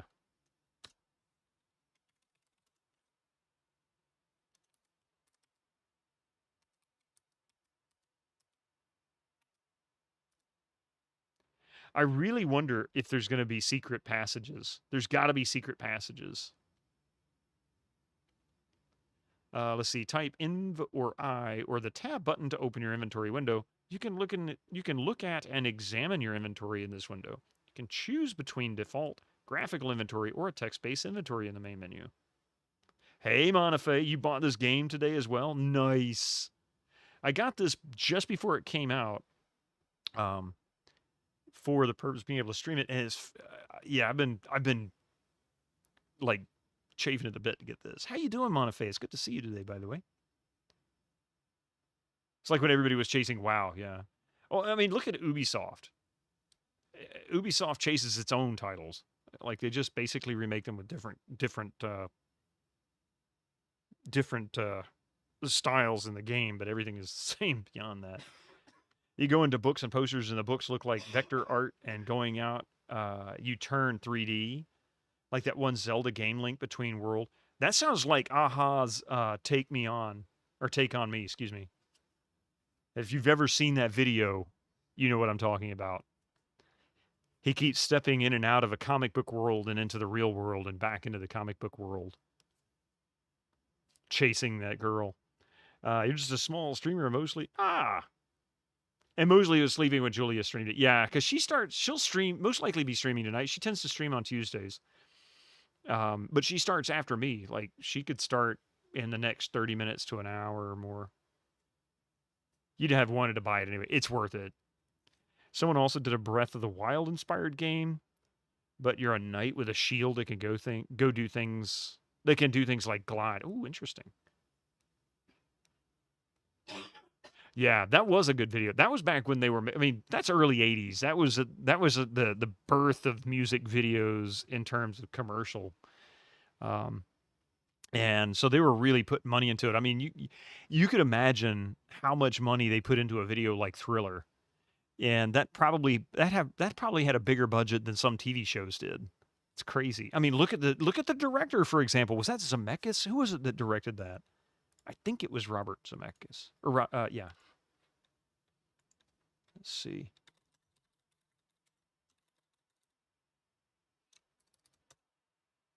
John Landis, sorry. I mean, they had John Landis directing it. That's pretty cool. That was one of the first. It was one of the early ones, yeah. I don't remember. I know Video Killed the Radio Star was the first. That I know. I don't remember exactly when that was. Actually, when did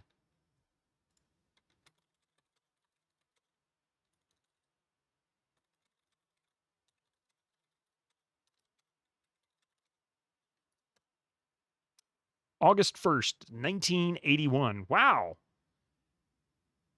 Oh man, 43 years ago. Oh, Billie Jean. The Buggles, yeah. Billie Jean was what, 81? I mean, that was part of the Thriller album.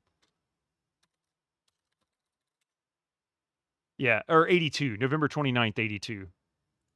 So it was a couple years later. I used to joke and say I watched Thriller on MTV. It was the only time I ever watched MTV, and nothing could ever touch it. So I just never watched another one. I just turned it off after that. I said, nope, can't be beat.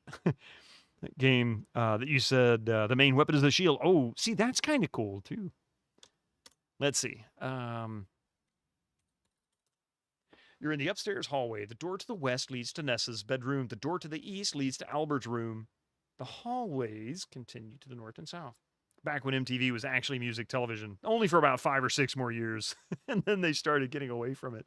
It didn't take long. I remember I used to watch VH1 more. You can't watch too much of the stream, though. Yeah, I don't blame you. I avoided so many streams. I wouldn't even lurk in some streams that were streaming this. Not because I didn't want to give them a view. I just didn't want to spoil it for myself. I haven't even looked at there's a hint guide on the crimsondiamond.com. I hadn't even pulled that up. I don't want any spoilers. I just want to play it and see how it goes. Isn't it weird to think that music videos were such groundbreaking new idea? And the funny thing is, they weren't new. If you go back to the 60s, there was bands already doing promo videos back then. The Beatles had promos videos, in their early stuff. But then the Monkees came along, and they were really technically the first to make a publicly facing, commercialized music video through their musical montages in the TV show. Mostly like late night, yeah. You saw one streamer, you may not know her, but she used to stream Ask Alice, came back to... I know that name, but I don't know why. Like, Elvis had a bunch of promo videos, yeah. Early, like late 50s, early 60s. They're usually pretty boring. Like it's just them singing or playing, the band playing something like that, or maybe a video of them recording it. But the promo videos were usually meant to get advertisers and investors interested in it. So it wasn't really meant for the public. So they would just play them for those reasons. He's just on as a part of a show, yeah.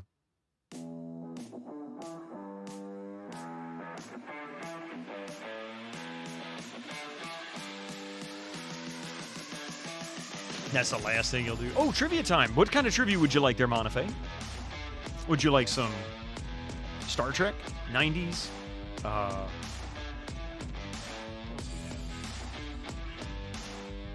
Movie trivia? Quake trivia?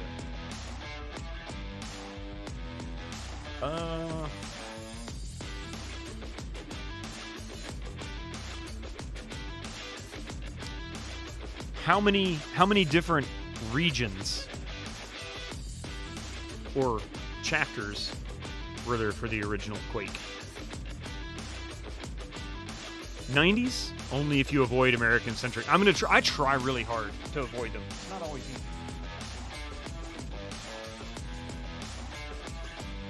Let's see if I got a good one here.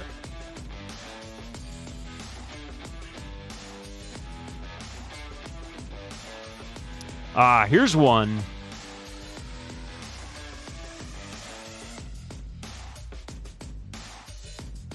Wait a minute.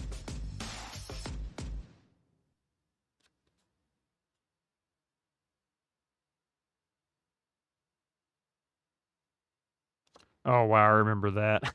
Okay, here's one that isn't... This is so easy. This is like the easiest question. Monafe, if you don't know the answer to this, then I would say you're probably not much of a movie fan, which is fine. But if that's the case, I apologize. But this is definitely one that is very, very much well known outside of the U.S. You're not a movie fan. You might still know it. Let me ask the question. You tell me. What DVD offers the hidden videos? What is bullet time?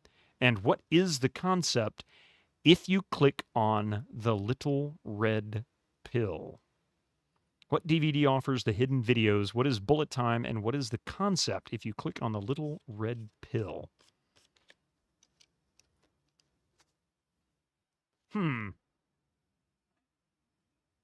Dr. Mario. That's it. Just got to play that funky music while it's when you click on the red pill. You get it, yeah. You got it. I knew, like I said, that's an easy one, right? Even if you're not a movie fan, you might know it. Osmosis Jones. Wow.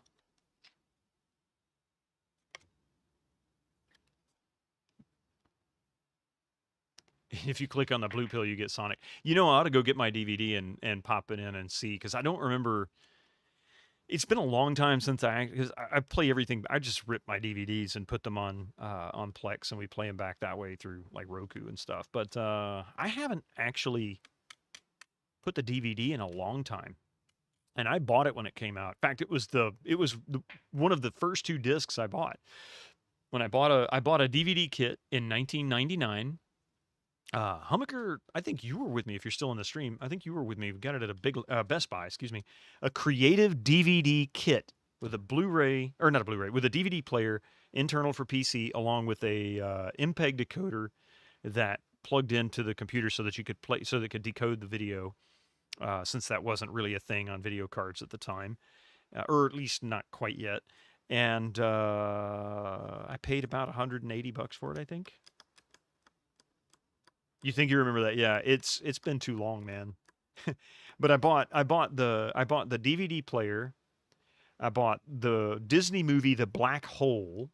If nobody knows what that is, you got to go look it up. It's actually Disney's attempt to try and milk cash off the Star Wars fans. Came out in '79. It's got an amazing soundtrack.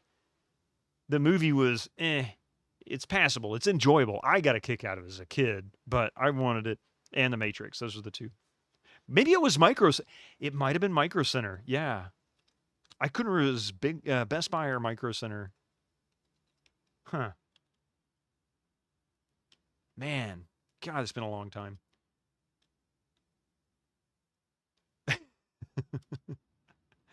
Horn Soli.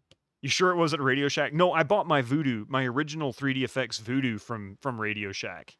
I kid you not. 1996. It was like, I want to say it was either 100 or 200. It might have been $200, but I remember coming home from work, and I saw it in the Radio Shack a long time before it. I'm like, I've got to get that thing. Hearing all the detail. I was playing Quake like crazy with it. So it was either late 96 or early 97. Let's see. You're in the upstairs. Wow, everybody's deciding to play games right now. Thank you very much. You're in the upstairs hallway. The door to the west leads to Nessa's bedroom. The door to the east leads to Albert's bedroom. The hallway continues to the north or south. Circuit City. You know, I read something earlier this week. I don't think I was aware of this. I was aware that about 20 years ago, I guess, Circuit City was a major investor in the invention of DivX, not the video decoding format or encoding format, but DivX discs. And for those who don't know what DivX was, DivX, originally DivX was a disc that was meant to last a very brief period of time once the package was opened. It was intended to make people buy new videos instead of being able to play their original media. See, they've been trying to get rid of that stuff for decades. In any case, the claim was that DivX failed. Like, it didn't last very long. We're talking weeks. Let me put it this way. Liz Truss probably lasted longer than DivX did. Not even kidding. And it did not take long, and it failed miserably. and they claim that that's what caused the downfall of Circuit City. The amount of money they spent trying to get that working. So, oh well, sucks for them. I kind of hate that they're gone. But, of course, I hate that Radio Shack's gone. But Radio Shack was gone long before they sold. Wait, maybe I should knock.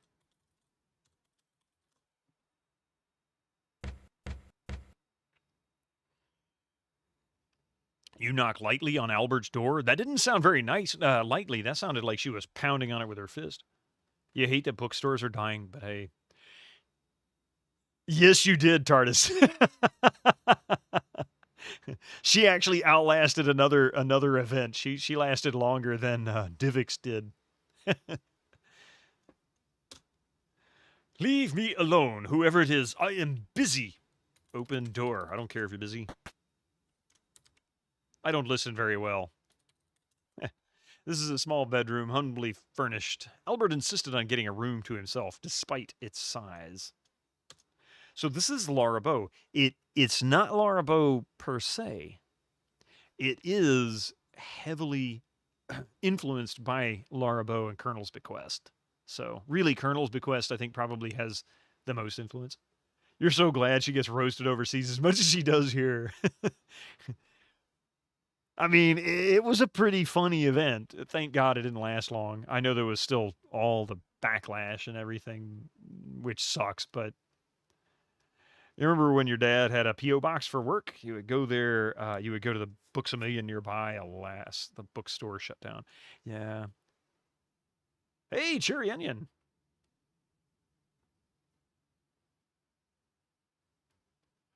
$4 and 2 years. It's such a, Cabron, it's kind of crazy. There's no point. Yeah, well, that's the thing. You should. Probably more so now than you did before.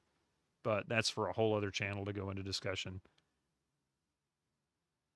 But, I will, just to clarify my point, the reason why I say that is because it could be the game that they're playing.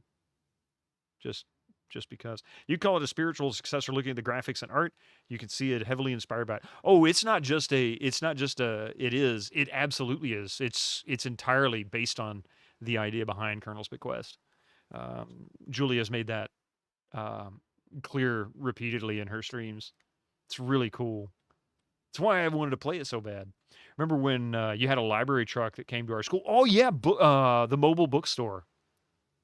I used to love those too. You used to pester your parents so much to buy WWF magazines from it. Since 2022, you've had Boris, Truss, Rishi, and Starmer. Oh, God. Starmer.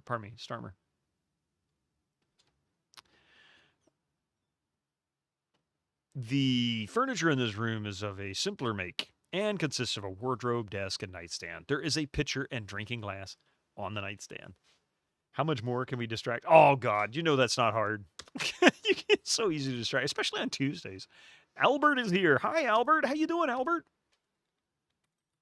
Search wardrobe. Just butt right on in there. Dan the band, welcome in. You're very welcome to play. You're, if I'm not mistaken, you're the composer of the music. Is that correct? Because I want to say I remember seeing streams of Julia where you were part of it. Secret cheat code books, yeah.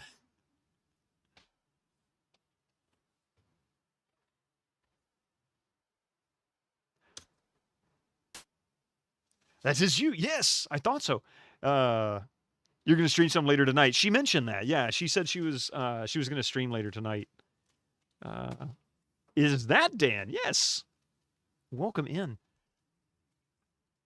It's probably a good idea because it came up. Hope I got it right. There you go. So that is the official Twitch channel for A Maple Mystery. As Dan the band mentioned, they're going to be streaming later, most likely later tonight, I believe, is what she said. She said something last week that she would because she normally streams on Tuesdays anyway. You was hoping to do the music, but you were thrown off the premises and they broke your kazoo. I am curious, Dan. Can I ask you one question about the music? I know there's none playing right now because it's just like any other Sierra title. There's not always music playing throughout the entire game. It's really late 80s, early 90s when you start getting games where there's full soundtracks. Technically, I think was it King's Quest 4 was the first to have a full soundtrack, and even it doesn't have music playing all the way. 1980. This is 1989ish, yeah. My only question for you is the music that was done. Did you use? I know you used modern equipment, of course, to record it, but did you happen to use anything vintage in order to produce the music so that it fit this particular era's style, like an MT32 or if you forgive another year or two, an SC55 or something like that? That's been my question. Listening to the theme, of course, always made me wonder. Oops, why is that not working? Oh, I clicked off the window. There we go. So he's there. Whose trunk is this? It was done on real. Okay, I was not sure.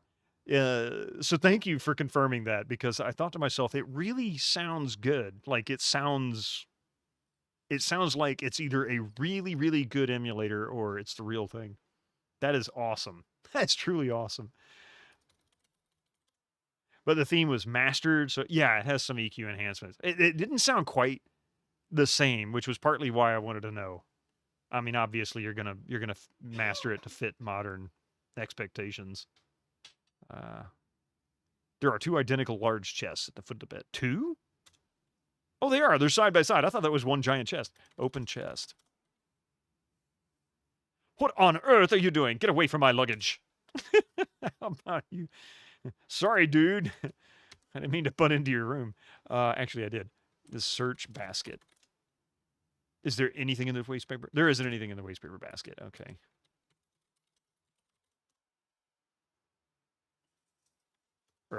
Desktop. Search desk. Kindly stay out of my way, miss. I'm busy. I guess I should talk to him. Talk to Albert. Search, man. Pat him down.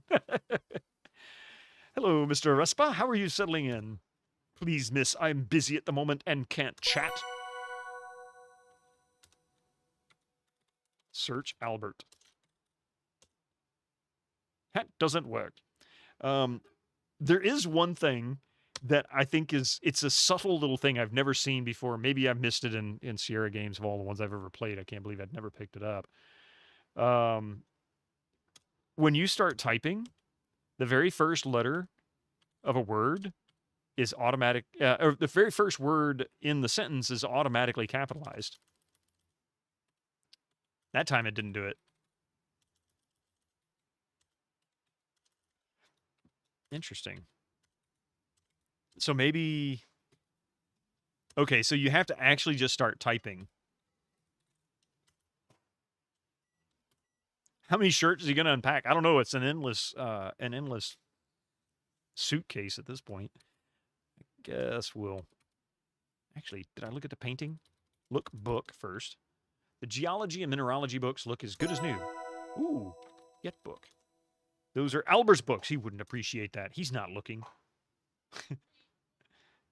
And Dan, thank you again, by the way, for answering that one simple question. And thank you for being here. I appreciate that too. Painting, perhaps? Not painting. Painting. Looking at that painting. Looking at painting. A small oil painting of what looks to be Northern Ontario wilderness hangs in a simple wooden frame. Your pleasure. You're super appreciative. Oh, yes. I am absolutely... I've been looking forward to this game for so long, I couldn't even begin to tell you how much.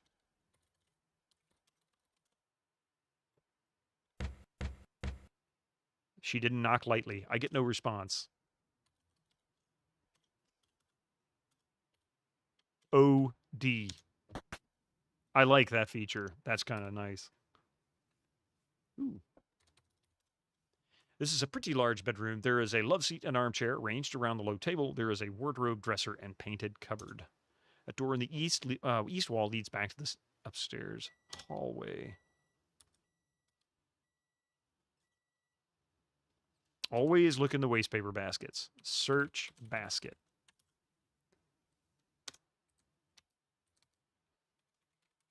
suitcase. The luggage is locked. We could reduce... Oh, wait. My pleasure. Oh, yep. We could reduce the volume of that knock in future updates. Something to think about. Oh, no, I was joking. Honestly, I think that's hilarious. Because when I knocked on Albert's door, it said she knocks lightly. And you hear, thump, thump, thump, like she's pounding on it with her fist. And I thought to myself, that's really kind of funny. In some ways, that is, to me, that's like typical type of Sierra event to happen. Whether they did it on purpose or not, I could never guess. But I kind of like details like that. Nothing says love seat like neon green, yeah. Dumbledore said calmly, yeah. Search dresser. There's a lot of dressers and drawers in here. Look, mirror. The mirror has been cleaned to a streak-free finish. Jack sure knows his stuff. Open drawers. Incoming ads for you non-subscribers. Use your Twitch Prime now. Shoot it now! Shoot it now! The dresser drawers are empty. All right, we'll just leave them open. Open wardrobe. Search wardrobe. You find a lion. Search further. You find a witch. The wardrobe is empty. You suppose Nessa hasn't had a chance to unpack, or she's actually the witch. Open drawers. I like how she opens up every single drawer when you ask her to open a drawer. That's awesome.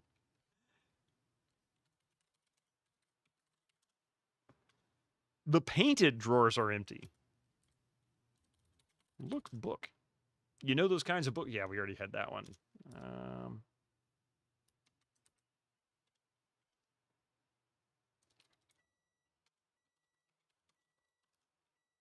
Yeah.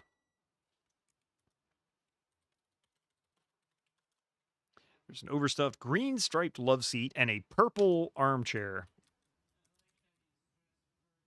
A purple armchair, yeah. I like how you can sit down in the chairs. Sit. Plop. And she just sits there. You sit down. Stand. It's such simple little things like that. That just makes it fun. Oh, and she'll even sit on the couch, too. That's pretty awesome.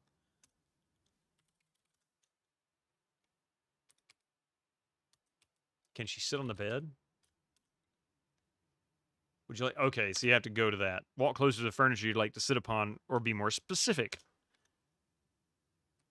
Okay. Lay on bed. I could type take a nap. Take a nap. Either that isn't here, or you see no need for that. I always see need for a nap. Lay on bed. You can't use lay in this game. Actually, that works. You can't use lie in this game.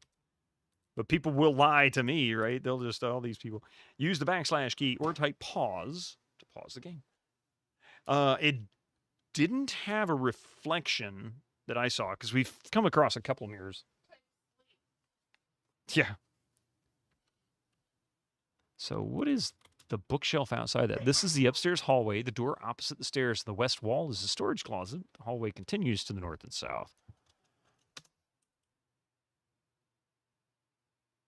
Oh, wait. I really didn't want to do that. That's an interesting animation. Oh, no, no, no, no, no, no. That's not what I wanted to do. No, no, no. Get back out there, Nancy. Look, a shelf. The little bookshelf is full of not very interesting books. There's lots of not very interesting books around here.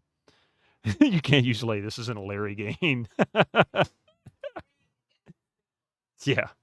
Knock.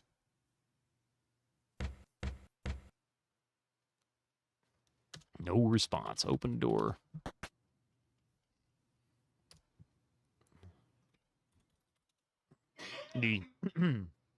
The upstairs closet is where Jack stores the bedding, towels, and cleaning implements. Some spare furniture is stored here. You see a huge wardrobe, a green trunk, and a blue trunk. A door in the east wall leads back to the upstairs hallway. Steel towels. I'm just kidding. Look shelf. One shelf stands on the back wall full of battered books. More books! Another shelf is by the door and holds linen and towels. Get linen?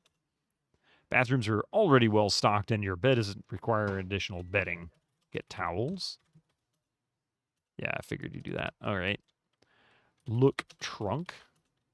There's a large blue trunk between the wardrobe and the shelf.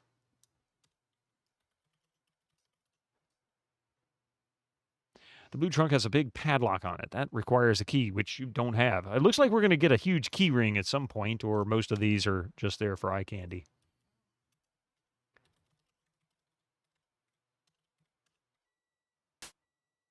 You open it.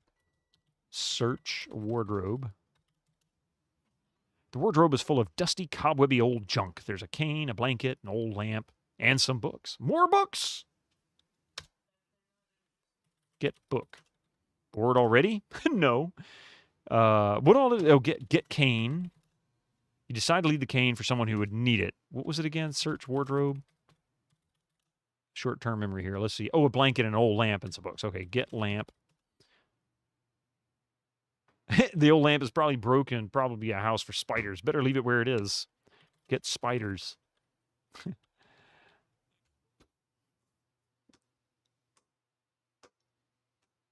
All right, so we've got an ad kicking in here in just a moment. If you guys will please forgive me, I'll be right back after these come on. Or are done, excuse me. See you in just a few minutes.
All right, welcome back, everybody. Thank you very much for that short break. Yeah, where were we? Oh yeah, we're stealing everything in sight. Hey, thank you, Echo. Look, book. All these books have water damage, broken spines, and loose pages. What about this trunk? Open trunk. I bet it's got a padlock on it, right? Green trunk still looks sturdy, though it looks like it's seen better days. The green trunk is locked. Of course it is. Look shelf. Full of battered books. Okay. Look books. That's what I thought.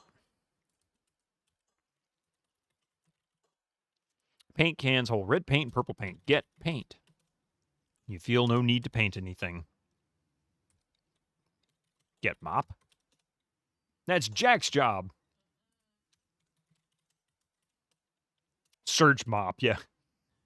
Wait. Search linen. He says, give peace a chance. Does that take... I guess that goes out... Is that the front entrance? That must be the balcony.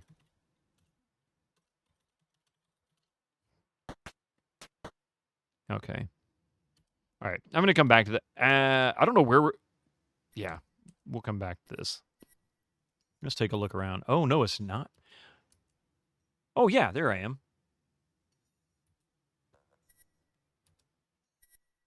Always loved how they made night look in these games.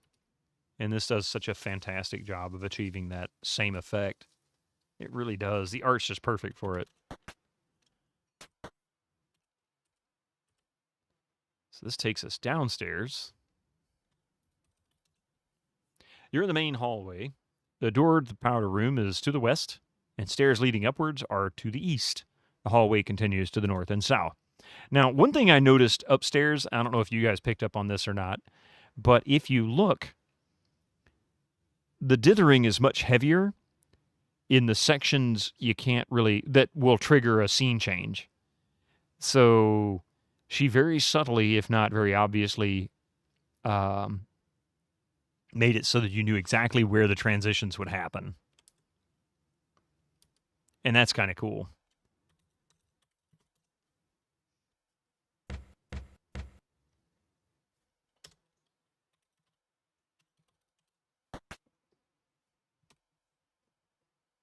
All right, well, this is just a bathroom. There's no bathtub or shower, so that's not the one they were talking about. What is that? Is that wallpaper coming down? This is a well-appointed powder room. There is a small storage cupboard and a green bar of soap sits on the pedestal sink. An oval mirror in a fancy brass frame hangs on the wall. A door in the east wall leads back to the main floor hallway. To get Hitchcocked in, yeah.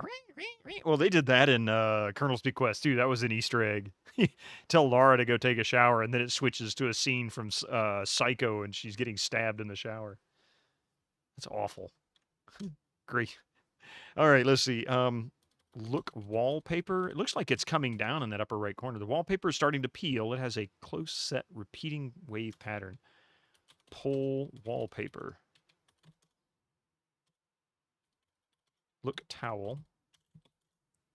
The pink towel matches the area rug, which matches the curtains. The color coordination is impressive.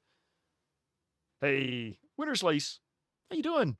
You're late to the party? You can't be late to the party because it isn't a party until you're here. Welcome to the party. You've partied it up.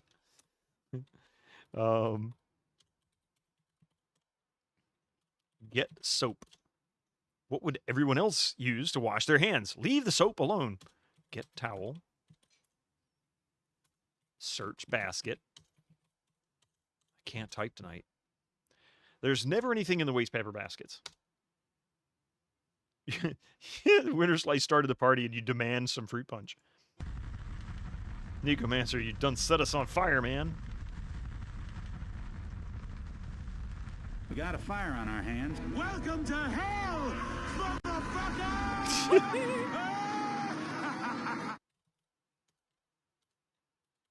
It's just a red herring. In this game,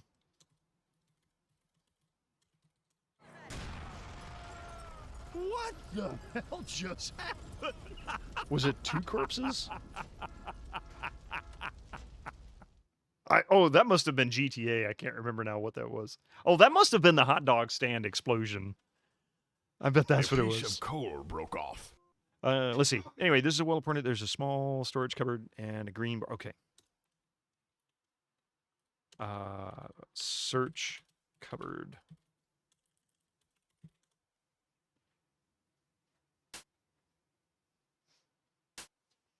The cupboard contains extra rolls of bathroom tissue. Wow. Luxurious. Get tissue for my issue.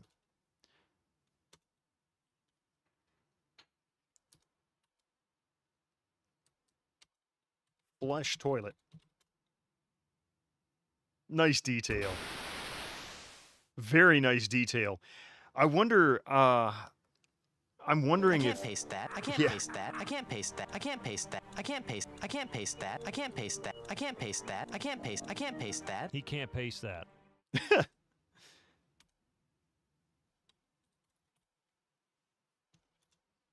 This is the main floor hallway. There is a door to the east, or to the west wall, a closet door in the west wall, and a door leading to the bar. Oh, there's a bar. Is it gonna be like, oh God. The Shining goes in the bar and there's really nobody there, and then suddenly the place looks like it's crowded with everybody. And then she appears in the painting at the end.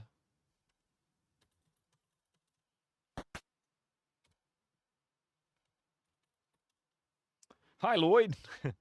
This is a rather large closet. You see some tools, a basket full of old rolled-up rugs, a gigantic wardrobe, and a worn cupboard. A sled, shovel, and a mop lean against the wall. A door in the east wall leads back to the main floor hallway. Search cupboard.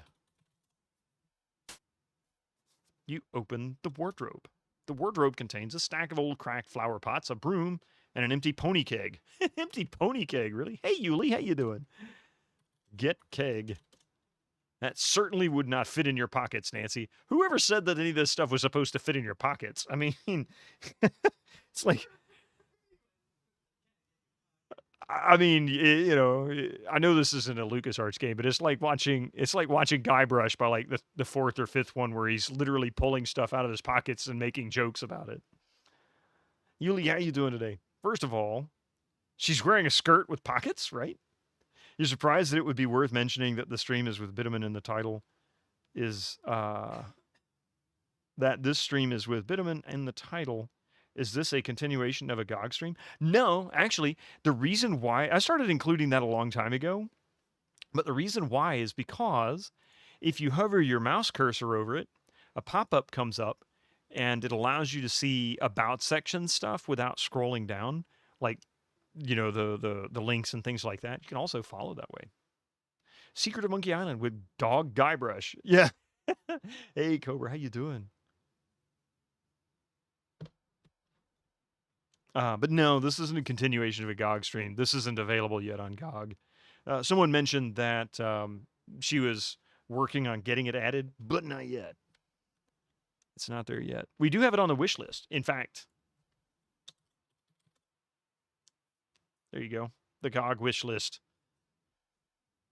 Vote to get it added. I will absolutely stream this on GOG if she can get it added. That certainly would not be. It's empty anyways. Search keg. You said it was empty, but that achieves little effect. Okay. Get broom. That's Jack's job. I don't care. Look at tools. A variety of tools are hanging from nails. Jack must use these for maintenance around the house. You've never been handy with tools. Except a geologist's pick, of course. Unfortunately, you don't see one here.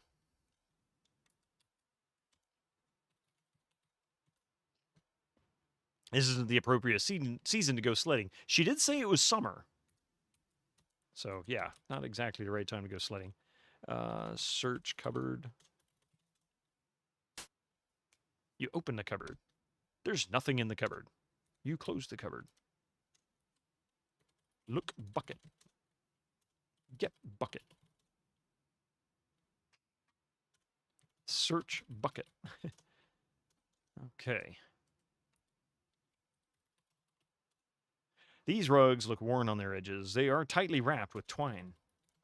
Is that a mirror or is that a window? There's a crack in the mirror. You wonder how it got there.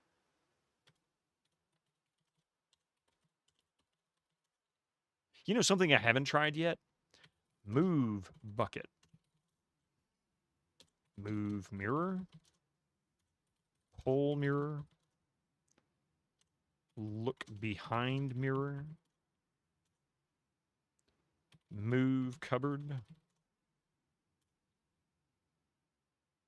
Unlucky mirror. You're not wrong. Yeah. Get shovel. You don't need a shovel. As Jack is taking you and Kimmy back to the train station tomorrow morning, yeah. Somehow, I don't think that's what's going to happen. Now, she said the bar was to this side.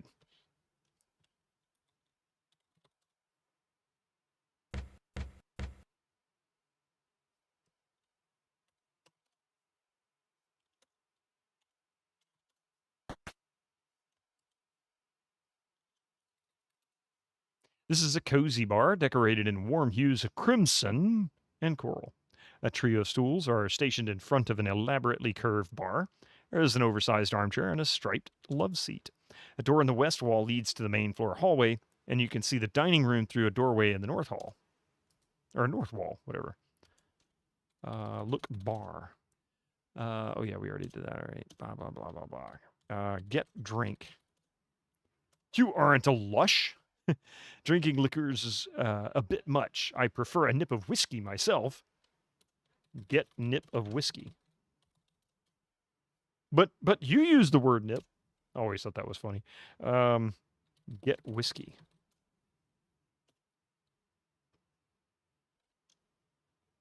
So all they have is like liqueurs. They don't have any actual just regular liquor, you know, like rum or whiskey or bourbon or anything like that.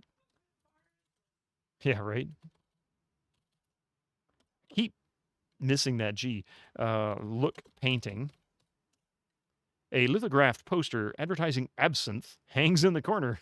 Yeah, it is, isn't it? I just realized. Okay. Look or search poster. Not poser. Let's see. Take poster. Okay, let's try the dining room. The dining room is an impressive sight. Massive Persian rug covers the floor, on top of which stands an elegant dining table and matching chairs. There's a buffet and a display cabinet set against the north wall, and a pair of elaborate oriental jardinières are in opposing corners. You remember in the 2000s, people would talk about absinthe like it was some crazy hallucination-inducing drink, but I think it's just normal booze. Apparently the original was, but if it's sold in the U.S., it's filtered out. Or supposedly it was. I have no idea. I've heard the same stories, but I have no experience with that. Sadly, it's not unusual for a lot of liquors to either, or liquor or beer to not be sold in the U.S. simply because of certain things. The one with real wormwood supposedly is. You've never tried. Yeah, see, same thing. They used to make it with wormwood, but they don't anymore. A door to the west leads to the main floor hallway. You can see the kitchen through a doorway in the west, or in the north wall, and the bar through a doorway in the south wall. Okay, so you can go to the kitchen from here. I guess that takes us outside. Like American Pie and stuff, yeah. Oh, you remember from, yeah. Look plant.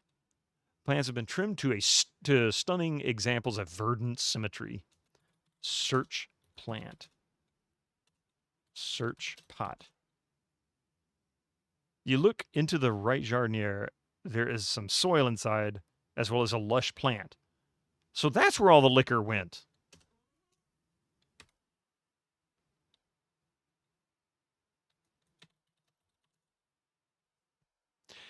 Okay, the other lush.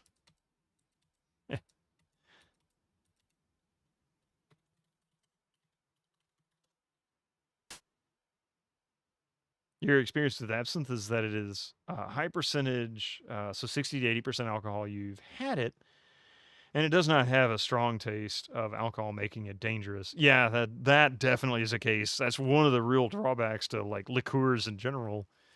If they're if they're like liquid candy, it's real easy to make a mistake and regret it really quick.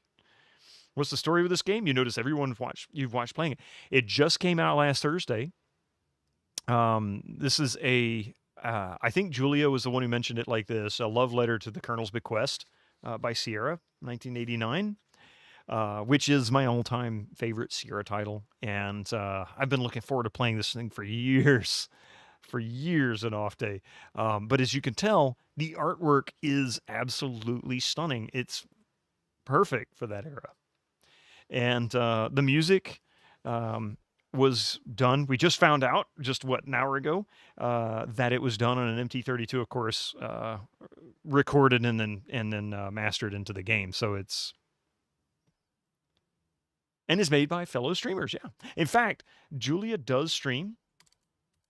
In fact, she's probably streaming tonight. But there is her channel. And yeah, it's a lot of fun. She's been streaming this for years now. The glass pane cupboard has some nice porcelain dinnerware inside. Search cupboard. Oh. Search buffet.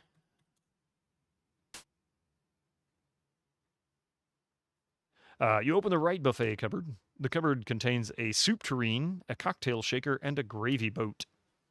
Always liked the name of this, a gravy boat. Like, what are you going to do, Ghost? Search buffet. You open the left cupboard. The cupboard contains a chafing dish and some serving platters. Get dish. Perhaps I can find less fancy plates in the kitchen. Okay, hint, hint. Get plate. Okay. Get glass. The way these glasses are made, they aren't useful for much more than drinking, and isn't that enough?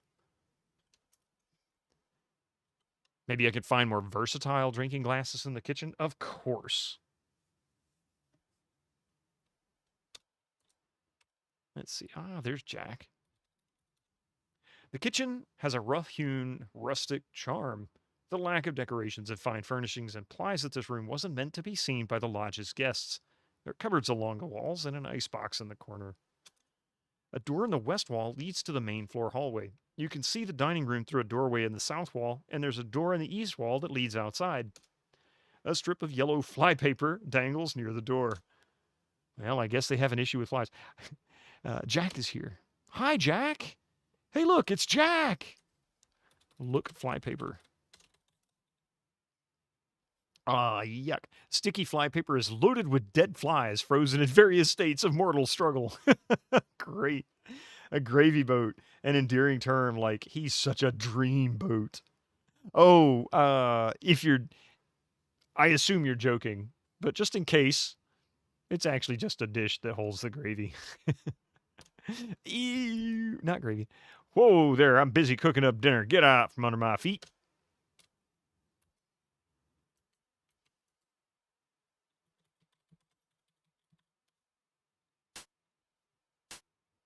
The drawers are full of the random bits and bobs one usually finds in the kitchen drawers.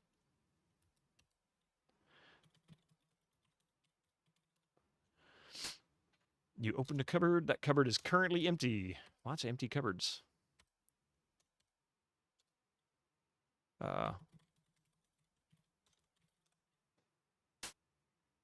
You open a bottom cupboard. There are huge, heavy pots and pans in the bottom cupboard.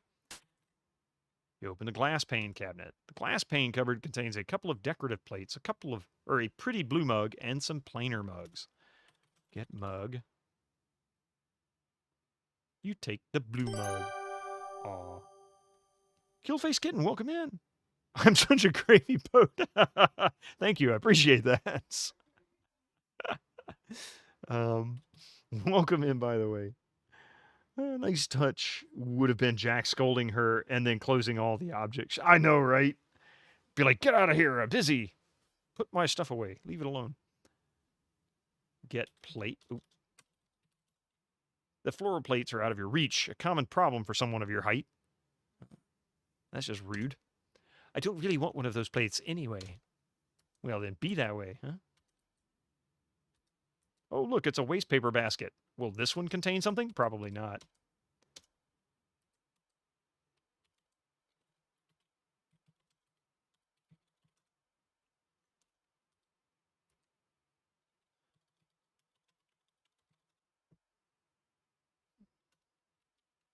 Is that a icebox? Oh, search icebox. Eat flies. Oh, that's a good one. The ice block is rock solid and frosty. Get ice block. As much as you'd like to break the ice, you lack the appropriate tool.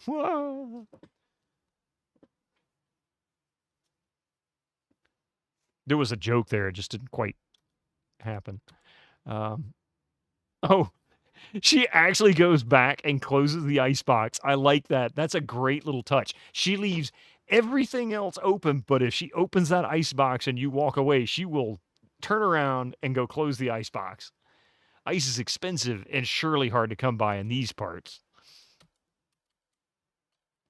Eat fly. That doesn't look very appetizing. Get fly paper. There's fresh fly paper out in the shed, but it's too dark to get it now. Let's leave it for tomorrow. Oh, okay. Maybe if I make myself useful, they'll let me stay on a little longer. Thank you for the 30 gigantified bits there, Duncan Thrax. I appreciate that. Oh, wait, I should talk to him. I haven't done so. Talk to Jack. Hello, Jack. How are you doing? Do you need a hand? Nah, got everything under control here. You go on. Talk with the other folks.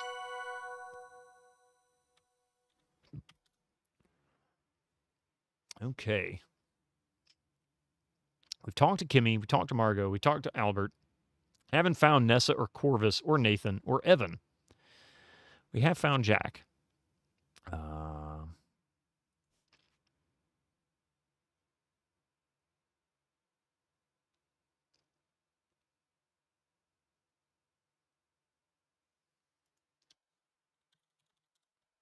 Mr. Richards is our host, albeit a reluctant one. We've already gone through that. Jack mentioned Nate that I should introduce myself. Sister is here. We've already talked to her. Lawyer, we need to find him or her, whoever that is. Oops. Damn it. There we go. I hear voices near this doorway. I wonder what they're talking about.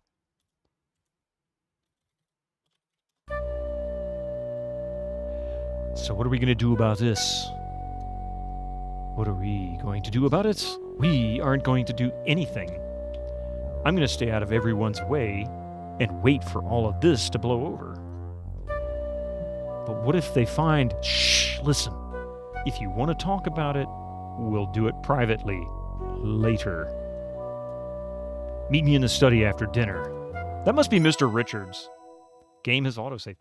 Those transitions. I like the transitions. I think she did a better job of the transitions than Sierra was doing at this time. I think she's really did a fantastic job with it. Thank you very much for that follow and welcome in. Old gravy boat bit of...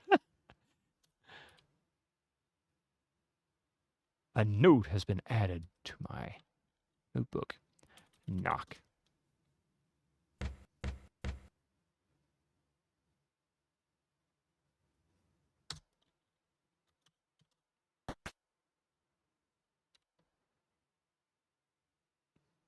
This must be Mr. Richards' office. Yep, this is Evan Richards' well-appointed study. Next to the ornately carved fireplace, there is a fine tapestry depicting a forest scene. But it's certainly a gravy boat. You know, I guess if I was a little overweight, that might be more appropriate. Maybe I am. Maybe that's the case. I don't know. There is a display cabinet beside the fireplace, a fancy desk with brass fittings sitting on the plush carpet, You surmise this room was once used by Evan's father, as it doesn't seem to be to his taste. A door to the west leads outside, and a door to the east leads to the main floor hallway.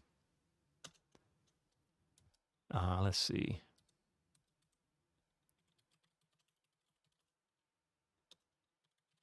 Search desk.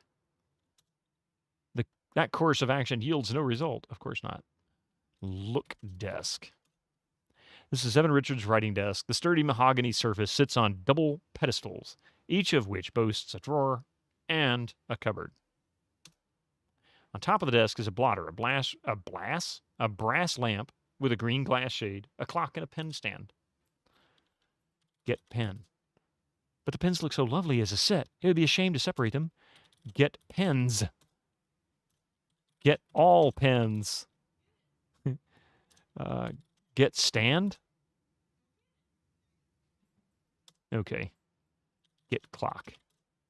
First of all, clock is heavy and unwieldy. Second of all, it appears broken and therefore would be of little use. Search clock. Look clock. Clock appears to be broken, but it's a lovely piece nonetheless.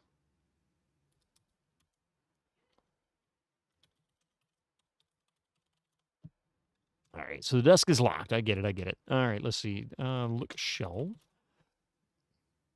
The bookshelves contain a set of encyclopedias and various books of general interest. I wonder if that cabinet in the back under the, is that a moose head? Is a gun cabinet. Because this is kind of in the same location as the office in Colonel's Bequest.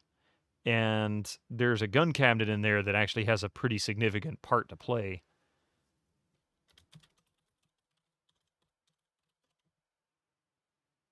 Cupboard appears to be decorative and doesn't open.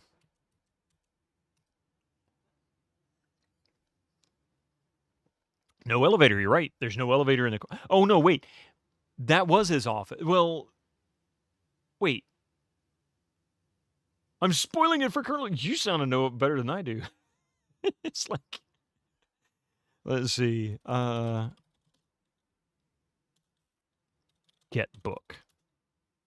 This isn't a lending library. Oh, finally I find books that you don't think are worthless.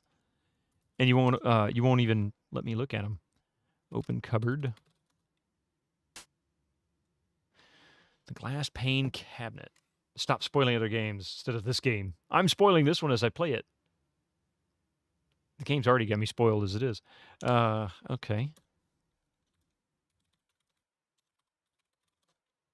Glass pane cabinet is full of curios and memorabilia, old tarnished trophies, and an assortment of glass and ceramic vases. The fancy fireplace. Look, fireplace. Fireplace's legs and header are carved with simple linear flourishes. You imagine it provides a valuable heat during the long winter months. There is some powdery soot accumulating in the fireplace. Of course. Search fireplace. Look tool. Fireplace stand holds a shovel, brush, poker, and tongs. Get tong. Get poker. Get shovel. Get brush. It would be too dirty to carry it about. Why not? This looks like, this painting here is so tall, it goes to the floor, I would be willing to bet this could be a secret passage if there is one in this game. Look, painting. Although it's a tapestry. Sorry, not a painting. It's a little faded with age. There are still rich colors woven into it. The detail is exquisite. Look behind tapestry. Move tapestry. Move chair. Okay. I just did that to test it.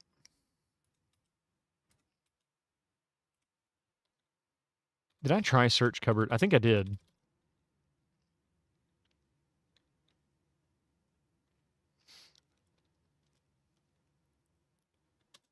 She just doesn't want any vases. Don't break your immersion. I don't want to know the plot twists that might happen in this game before I play this. Play the entire game. Now, you know, Mike played this. I want to say he finished it in like 2 days, right? 2 streams, I think it was. Hello there, Mr. Richards. The conservatory is a stunning showpiece of a room. Surely the expense and trouble to bring this many panes of glass this far north must have been enormous. There's a doorway in the south wall that leads back to the main floor hallway. You see a husky older man wearing beaten-up denim overalls. You see a tall, broad man with long, dark hair and a fringed jacket. Looks to be Native American of some kind. I'm not really sure. We'll talk to him later. Search basket. Basket. Search basket. See, I can't type.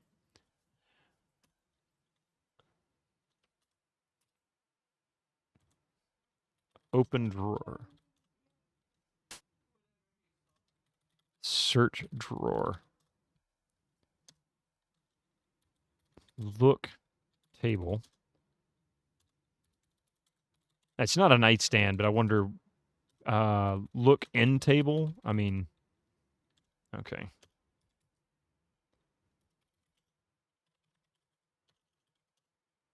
A balding man with salt and pepper hair is here. He seems pretty grumpy.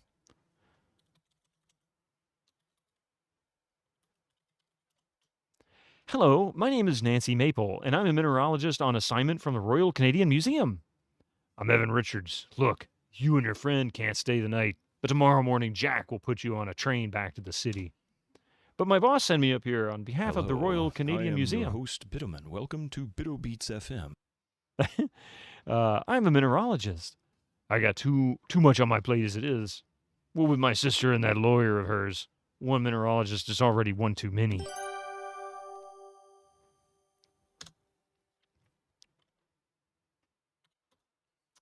Let's see.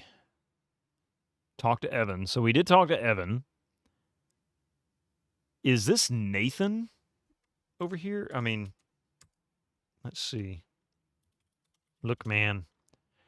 Evan Richards is I didn't think about doing Look, man. Evan Richards is a husky, weather-beaten man in his mid-60s. He owns Crimson Lodge, although his sister Nessa might have something to say about that. He seems gruff and bothered about having his wildlife idol disturbed, which isn't that unusual, considering he is a recluse. Evan is fidgeting on the sofa. A large man in a fringed jacket is trying to relax in an armchair. Please, Mr. Richards, allow me to stay for just a little while, and Kimmy too. Look at the size of those knockers. Me, Margot, and Jack is all I want in this here lodge. You seem like a nice girl. But all this brouhaha is making my head ache. I'm sorry to disappoint you. Hello, she does it again. Hello, my name is Nancy Maple. How do you do? Hello, Ms. Maple. I'm well, thank you. My name is Nathan Cardinal, a family friend of Evan's. How do you know? Wait. Oh, I don't actually know Mr. Richards at all. The Royal Canadian Museum sent me here on assignment.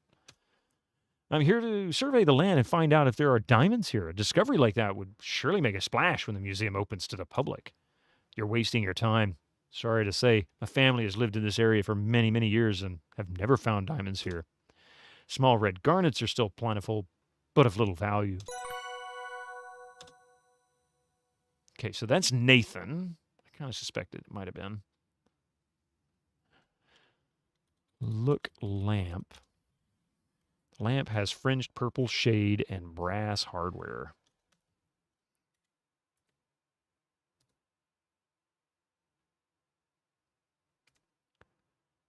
Oh, wait.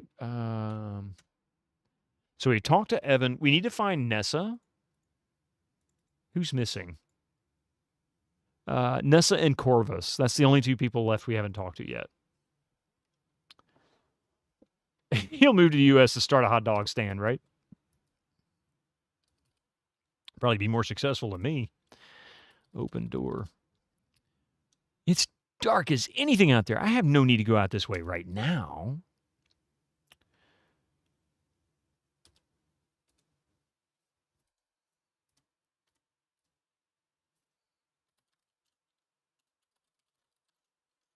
My goodness, it's dark as anything. I knew. Okay, so what does that mean? Where's Nessa?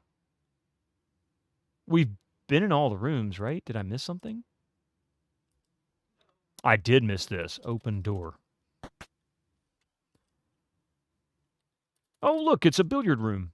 Yeah, a billiard table dominates the center of the room. There is a cue stand against one wall and a card table nestled in a corner. And this is also in roughly the same location as the billiard room in Colonel's Bequest. It's kind of cool. A door in the western wall leads outside, and a door to the east leads to the main floor hallway.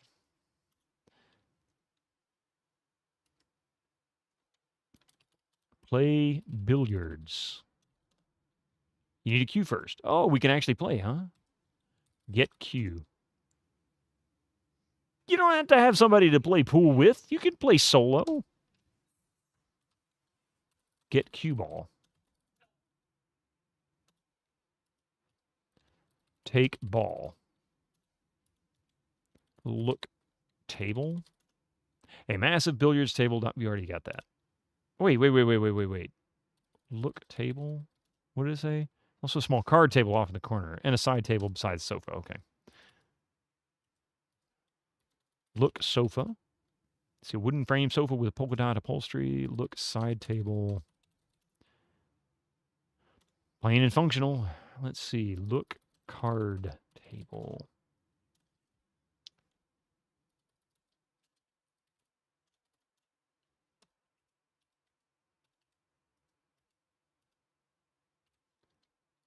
Look cue. The cues look to be made of maple wood. How appropriate. With nickel radius leather tips.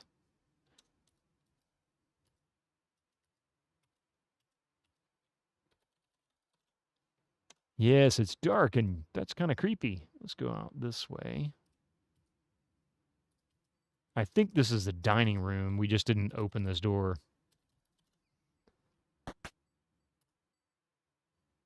Yeah. It's hard to see much of the table under the tablecloth, but you can see. Hello, Mr. Fancy Pants. Rev Brown just cheered 100 bits. I just wanted to tell you. Good luck. We're all counting on you. As long as you don't call me Shirley. Thank you for the 100 bits. I appreciate that, Red Brown. In fact, for the 100 bits, I'll let you call me Shirley. Maybe twice. It's hard to see much of the table underneath the tablecloth, but you can see sturdy cabriole legs, or however you pronounce it, peeking out from all four corners. Lift tablecloth. Look cloth. Oh, I don't have it right now. Does that mean we get a cloth later on?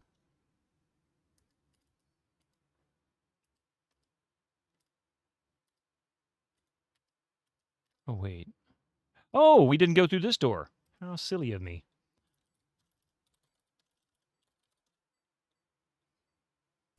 Surely you jest. That's once. You get no response. Open door.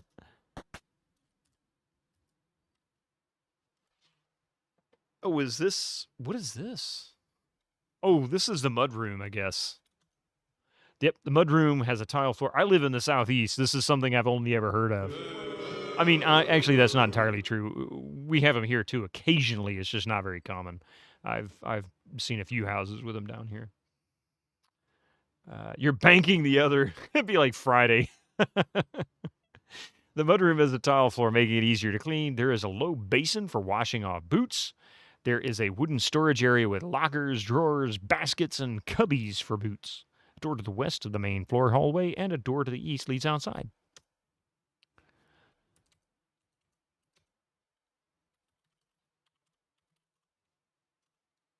Open cabinet. Open cupboard. Did I not spell? I must have missed. Oh, I see. I spelled it right or wrong. Oh, search locker. There's an old red shirt hanging on the hook in the left locker. Get shirt. It's way too big to fit you. I don't care. Get boots. You don't need any of the boots. They don't look like your size anyway. Hey, Tarna, how you doing? That's Steve Milosky. How you doing today, by the way? It's good to see you. Cubbies, or as we call them these days, Calyx. I've never heard of that. That's new. New to me. Open locker. Search locker. Right locker contains more old clothes. Get old clothes.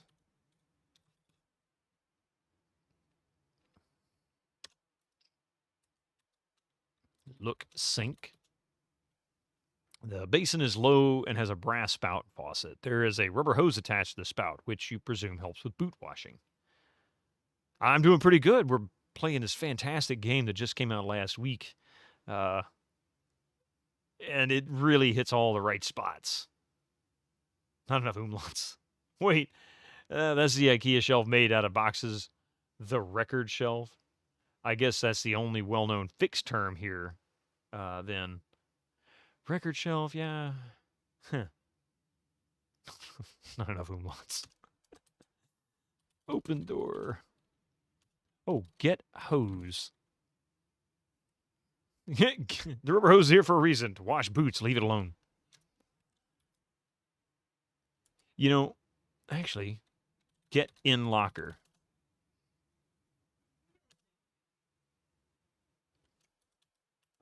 Search drawer.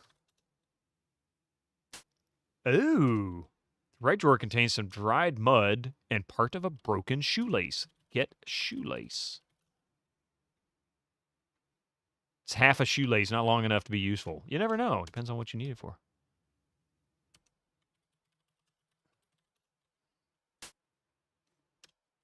The left drawer is empty. No mud? Actually, you know, I should have tried to get mud, huh? Get mud. You doubt the dried mud would be of any use, so you leave it alone.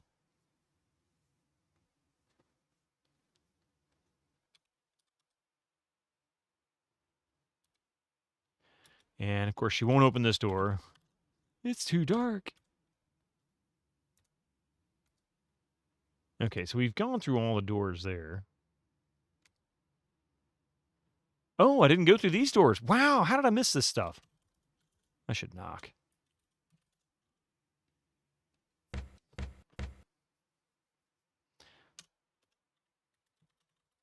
If this were a Poirot story, that mud and shoelace would be the clue that solved the whole case.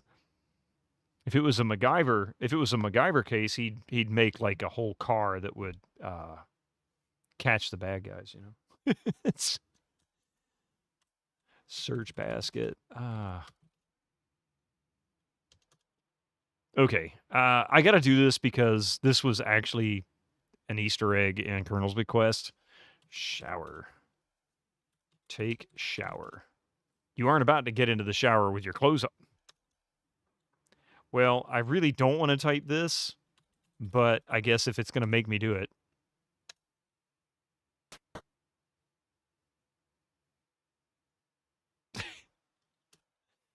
Get shower. Oh, good God, really? Turn on shower.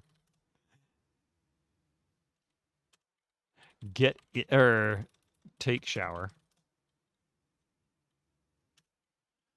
Wow, this is detailed. This is nuts. Okay, let's see. Turn on shower head. Use shower head.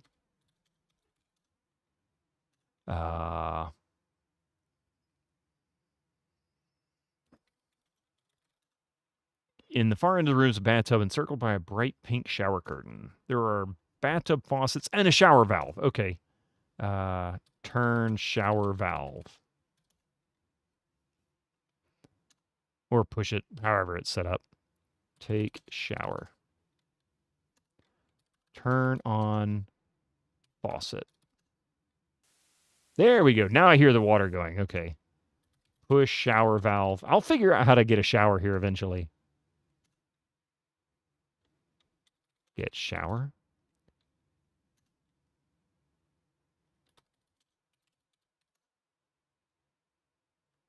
There we go. Finally. Nice effect.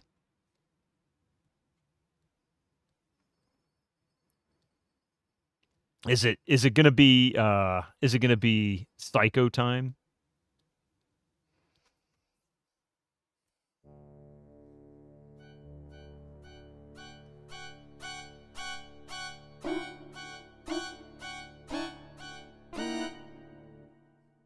I knew it. I knew it.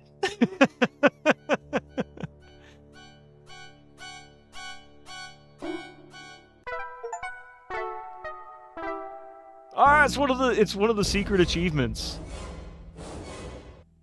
I love it. Oh man, that's awesome. Are you psycho? You should be more careful. Thanks for playing. Blom, blom. You aren't looking too sharp.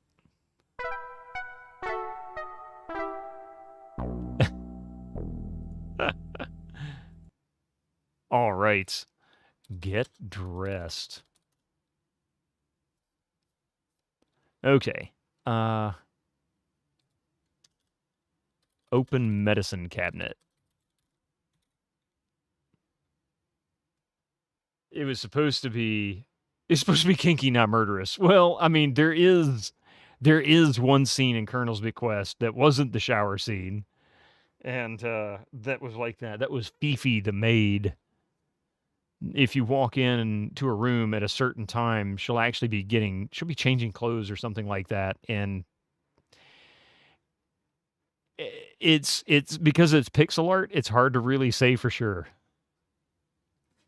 For those who are asking, or might be wondering if I've gone off my rocker, I'm talking to somebody on YouTube. You just can't see the channel unless you're actually in there.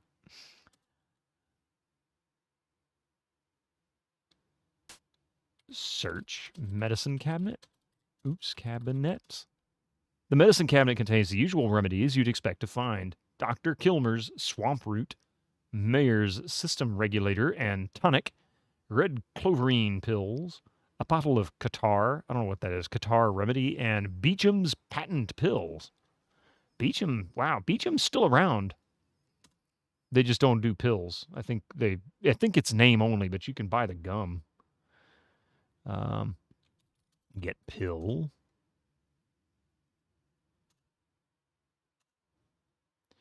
If you're really desperate for 80s pixel, Al Lowe's got you covered anyway. Yeah, that's Leisure Suit Larry.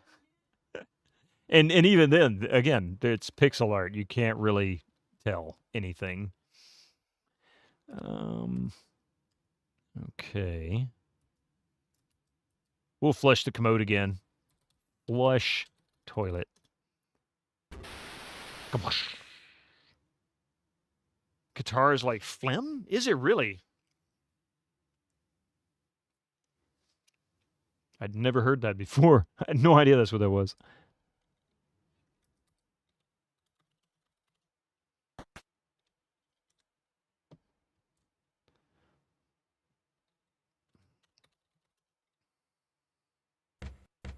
Kyle Qatar.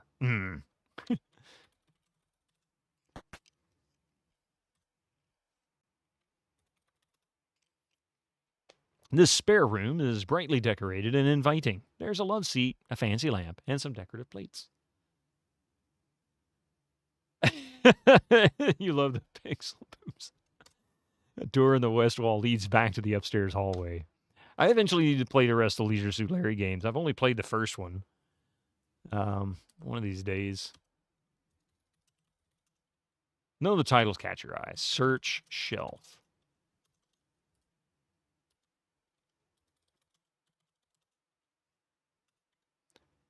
Look sofa? Look sofa. Search love seat. Doesn't seem to work. Of course not. Look poster. The Art Nouveau poster is an advertisement for Absinthe. Another one of those, huh? Wait. Get poster. In your pocket. That's where.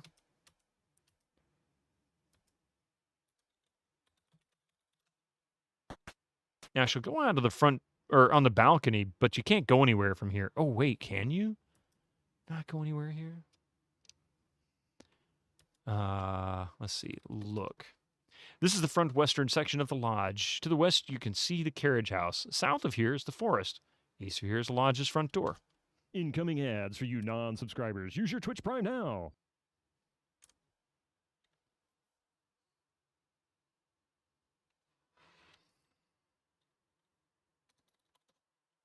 This is the front eastern section of the lodge. A stone path leads to the east orchard.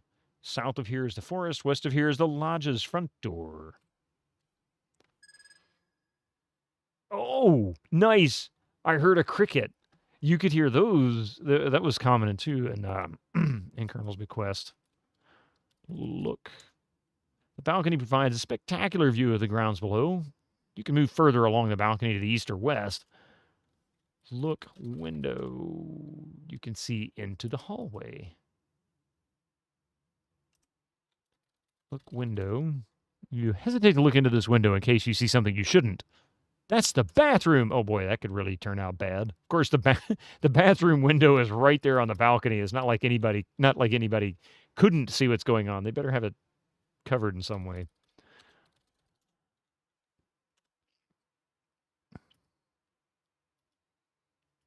I guess it's the same window.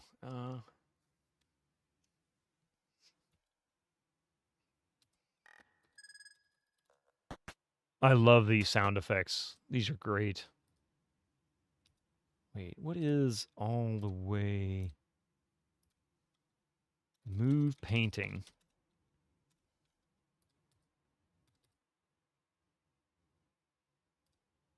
Larry, too, has a particular Easter egg with binoculars. Really?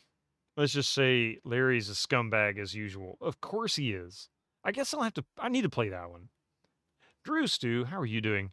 This game looks interesting. How are you liking it? This is fantastic. I could stick to the boot. You know what? I could almost be convinced that this came out 35 years ago. I really could. There's so much worse than that in Larry games, especially the newer ones. They get a little bit. They seem to get a little bit more bold as the series goes on. Very strong retro vibe, indeed. That's the bathroom. She's still in there doing her makeup. Has been for ages.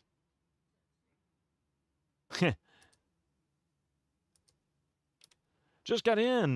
Did I miss any pick? No, but we did get the same Easter egg that was at Colonel's Bequest because I just had a feeling that she put that in there, and it's great. It was great, phalanges.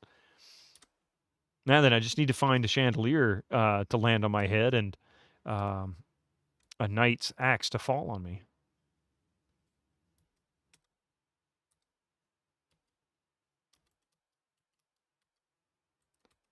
Oh, wait. I hear voices. Oh, listen. We've only just arrived, but I can't wait to leave. I've always hated this place. Well, get this whole affair straightened out, and we'll be gone in no time. Of course, locating the will would expedite our departure. I told you, I don't even know if there is a will here. That doesn't complicate things, yes. Well, you do your job and I'll do mine. Bling. Hi, whoops, did I just run into you guys? Hi there. Look, the parlor is fussily decorated with elaborate wallpaper and a cushy carpet. A cut crystal bowl of Jordan almonds sits on a low table. There is a fancy pair of armchairs and a camelback sofa. A small bronze sculpture stands in an ornate cupboard. Just saying, better if you pick the PG-13 story option when you stream it. That way, she lowers the blinds all the way before Larry gets to... yeah. There's no will, just a bill. On Capitol Hill, Mist of Larry's naughty scenes requires extra effort. Most. Oh, you mean most? Yeah, that's true. They're generally not... Incoming ads for you non-subscribers. Use your Twitch Prime now. More ads, yay. They're generally not that easy to get to or that common. It's a matter of stumbling on them. A door in the west wall leads outside to the lodge, and a door to the east connects to the main floor hallway. You see a stern, older woman with gray streaking her brown hair. You see a tall, natty man with brown hair and a striped vest. All right, we're going to test that pause feature. Hit pauses. Yay. All right. Let's let these ads come through. I'll be back in just a few minutes, and we'll continue with a little bit more Crimson Diamond. Be right back.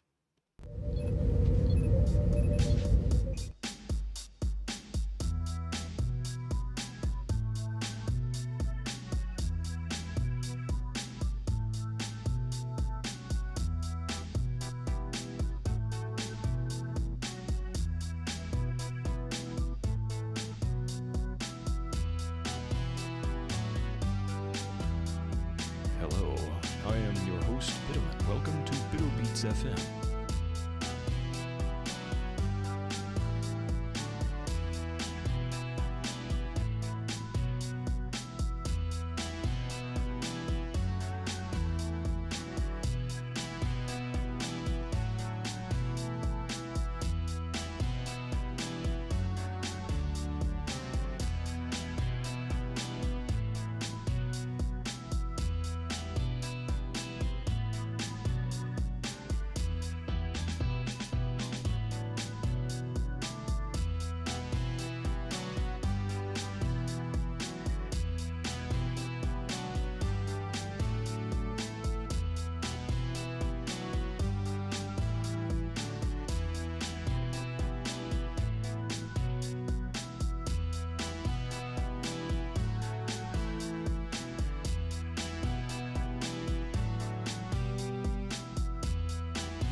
Thank you very much for that little break. This is the last ads we've got until end of the stream. Unfortunately, I say unfortunately because I'm having a good time with this. I don't want to stop.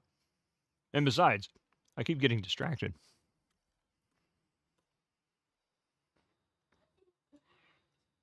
No, wait, what? Hang on a second.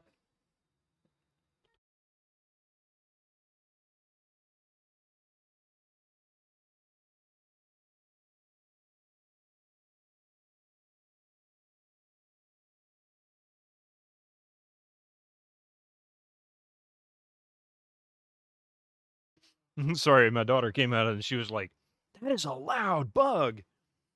I think it's tree frogs. You have a sore left thumb from 3 hours of unsuccessful stream attempt to beat the arcade version of Trojan. I don't know that one. Hey, Reg. It's going pretty good.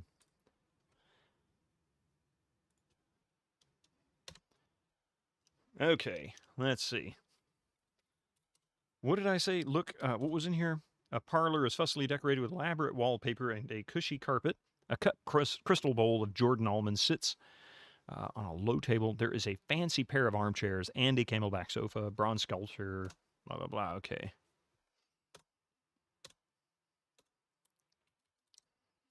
Look statue. Bronze figure is dancing, a woman lifting her skirt. She stands on a gray marble base. Search statue. Open cabinet. Okay.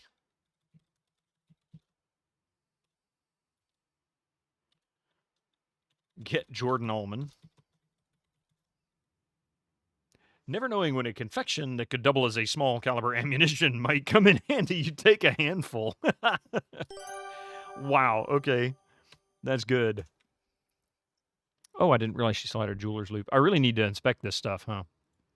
The bottom of the mug has an inscription that reads as follows: AG Studio by Chris Jones. Chris Jones?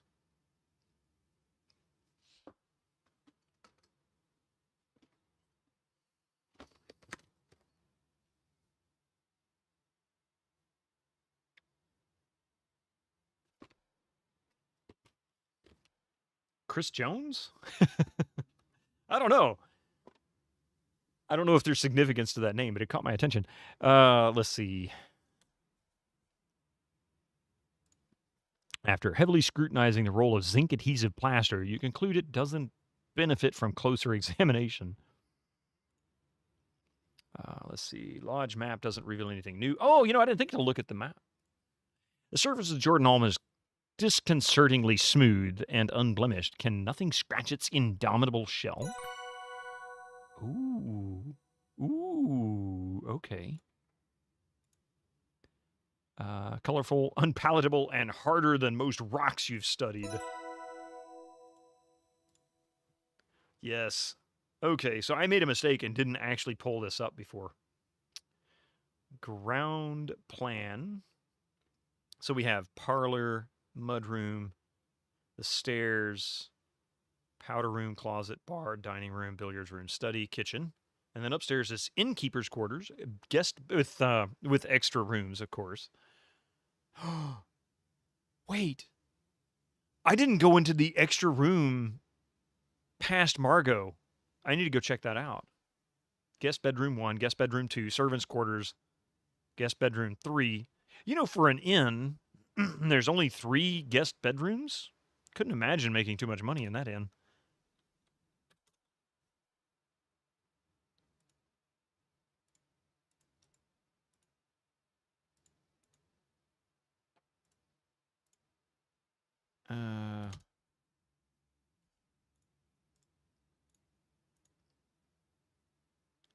Wait, I thought I could use the jeweler's loop on other stuff.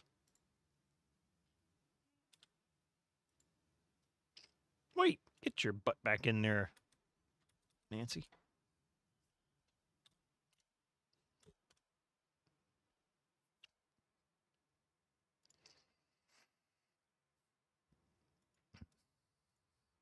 See, I want to use the...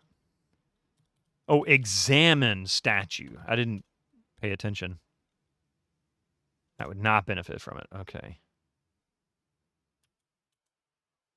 Talk to man. Hello, how do you do? My name is Nancy Maple. Hello, Miss Maple. My name is Corvus Shaw. I'm Ms. Nessa Crab's knee Richards. I don't know what that is. Lawyer. She is Evan's older sister. He gestures to the woman seated on the sofa. I'm here to advise her on the legal implications of this situation.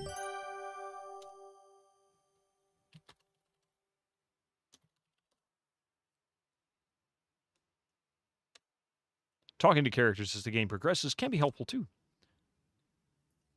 Knee means before marriage name. Ah. I don't know if I'd ever heard that before. Maybe. Oh, it means her maiden name. Gotcha, Zerberd.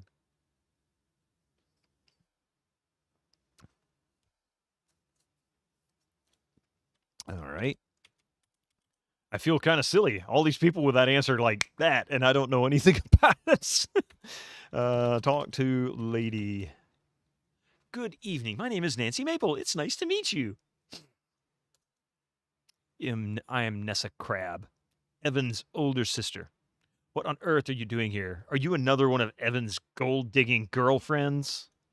Not at all, but I am a diamond-digging mineralogist. At least I hope to be. The government has sent a professional to handle that. Stay out of his way. You hear Jack calling, supper! It's time to head to the dining room. Usually men don't have to worry about it. Well, that's fair. That's fair. Although you know a guy who changed his last name after marriage. I mean, it's a modern world, right? Some traditions don't need to hold up. That's not really necessary. Time for dinner.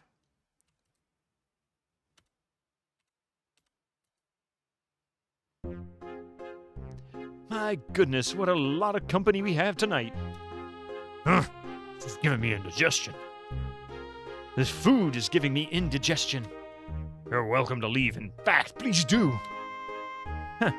You'd like that, wouldn't you? I'm not going anywhere until I find out if that diamond came from this land. And if it did, then you better believe I'm getting my share. That's what you think. Yes, that's what we think. That's what I'm here to ensure. Hey, you. How long is that gonna take? Oh, crap, I missed it. Crimson used to be a garnet mining town. Yes? Sorry, I accidentally hit enter by mistake. Missed a line. Yeah, but forget about visiting the mines. They blasted the mine entrances shut years ago and they closed it down. Unless the fish had a pickaxe, broke into the mine, swallowed a diamond, then dove back into the river? Yes, I see. I've never even been there. Couldn't tell you where it is. I have a feeling he's lying. Mr. Richards gets a soured look on his face and digs back into his meal. He looks like he is done with this conversation. Margot, what a lovely necklace you're wearing. Well, thank you, mademoiselle. Monsieur Richards, he gave it to me. I am very fond of it. In your opinion, if a man insists his wife should take his name, but he wouldn't do the same for her, run. I mean, I leave that to to their choices. I certainly don't disagree with you, though. I certainly agree. I never asked my wife to change her last name. I love this music. Dan, if you're still here in the stream, that really screams Sierra. It just does. Thank you, mademoiselle. Monsieur Richards, he gave it... Oh, yeah, we've already read that. Humph. A cheap trinket. Misshapen paste gem in a cheap setting. It's a white garnet, not glass. My Evan, he found it here in crimson. Didn't you, mon cher? Never mind, Margot. No one wants to hear about that. My sapphire brooch. Now, this is a real piece of jewelry. I bought it myself. Well, I think they're both quite nice. Nathan, I read in the newspaper that most of the land up here was once parceled out to settlers. Is that how this plot became property of Mr. Richards' father? About 50 years ago, this land was annexed by the government. Various treaties were signed in exchange for preservation of the hunting and fishing rights and financial compensation. The promises described in those treaties were not honored, by the way. Settlers came, mines were dug, and Crimson was prosperous. For a time. But eventually the mines were exhausted. Most settlers abandoned their homesteads, and Crimson became a ghost town. Only Mr. Richards and his family remained. Yeah, well, we liked the peace and quiet. We liked it? I always hated it here. I sure do miss peace and quiet. Nessa and Corvus are the first to excuse themselves from the table. They head to the bar for a nightcap. Albert follows them for a snifter of brandy and one of his cigars. Jack clears away the dishes and goes to the kitchen to wash up. After eating a minuscule portion of supper, they probably did suffer. After eating a minuscule portion of supper, Margot heads upstairs to draw a bath. Perhaps she should take a bath instead of just drawing it. Kimmy heads upstairs to get ready for bed. Nathan and Evan remain at the table, lingering over their desserts. The candles have burned down a fair bit over the course of the evening, leaving a small puddles of wax solidifying on the tablecloth. Well, that was a lovely meal. That was a bit of a jarring change. He follows the bar to get bombed. Why do I hate her artistic desire? What? What do you mean? You talking about Nancy? Yeah, Jack does a good job. Usually I wait for Jack to come clear the dishes so I can put off getting up. Looks like he's taking longer than usual to clear up, what's with all the extra guests. Oh, let her draw. Yeah. Okay, a little slow on that one. I feel a little responsible for Jack's extra workload. Maybe I ought to give him a hand? He'd appreciate that. About time someone made themselves useful around here. Help Jack. Stand. Help Jack. Unfortunately, that doesn't accomplish anything. Get dishes. Knowing Jack will appreciate the help, you begin clearing the dishes away.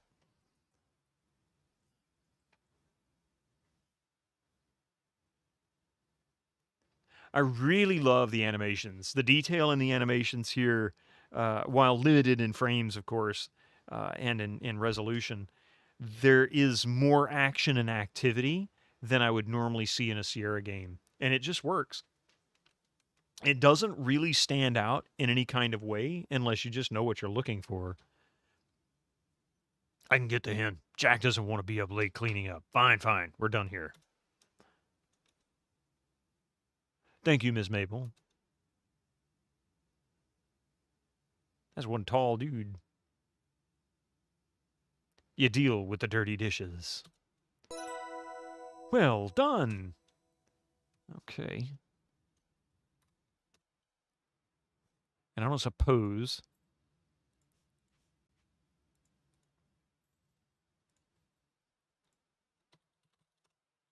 Jack probably has his hands full with washing up. It would be nice to go and help him. Okay, so we need to go back in the kitchen then. Ask about help. Can I help you with anything, Jack? Sure. Give me a hand with all those dishes. Wash dishes. You help Jack wash the dishes.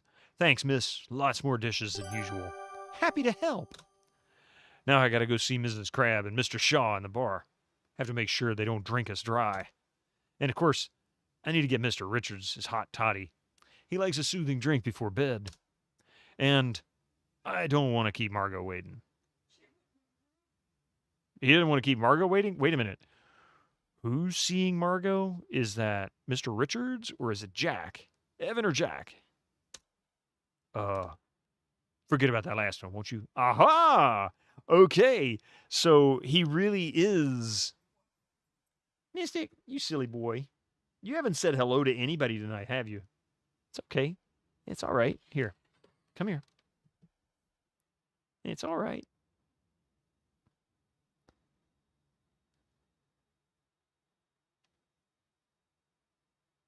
What you looking for, Mystic? No, don't chew on a microphone, Foamy. Everybody, cat butt. Your stream requirements have been fulfilled. You have now seen cat butt. Don't stand on Janice. Leave Janice alone. He keeps stepping on this Janis Joplin Greatest Hits CD. It's like, don't do that.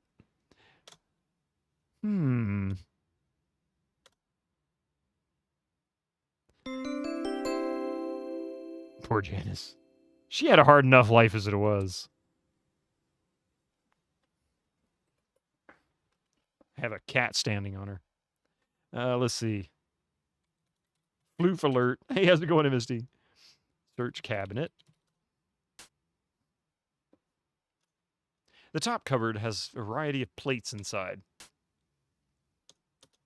The cupboard under the sink contains a pipe that drains the sink. Gee, go figure. Get pipe. You're a mineralogist, not a plumber. Get plate. You take a plate from the cupboard. Ooh. Search cabinet. The top cupboard has drinking glasses inside.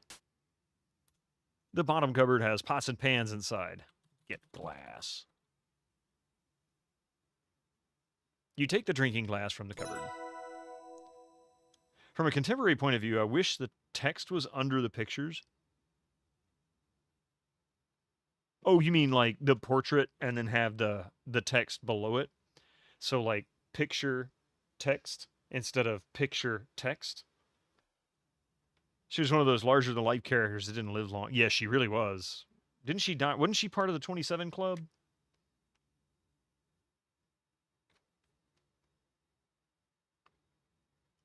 I want to say she died at 27.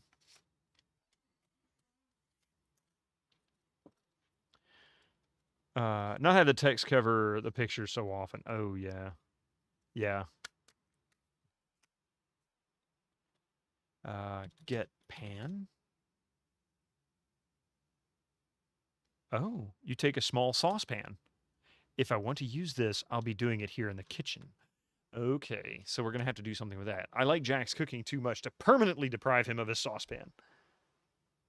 27, yeah. There's a lot of people that died at 27, a lot of rock stars. Kurt Cobain is one. Jimi Hendrix is another. Janis. I mean, the list is extremely lengthy. Those are just ones I can think of it off the top of my head. But if you look up the 27 Club, yeah, Jim Morrison died at 27. If you look up the 27 Club, just type 27 Club in like Google or Bing or something like that, and yeah, you'll find a lot of references to it. It's like if you were a rock star in the 60s, 70s, 80s, or 90s, and you could make it past 27, you might have a chance to survive. I mean, yeah. Is this game for old hardware DOSBox, or is this modern game in old style? It's a modern game in old style. However, I'm not going to lie. I'm really tempted to try and run this on my Pentium 2 just to see. I don't think it will. I think it's actually set up for only for modern computers. But I was looking at the files here. Let's see.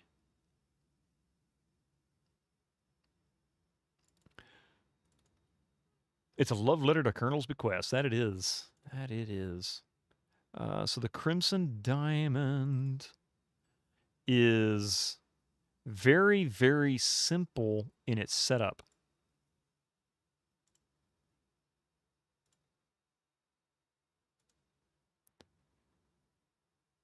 But I have a feeling it only runs. Oh, maybe not. AGS.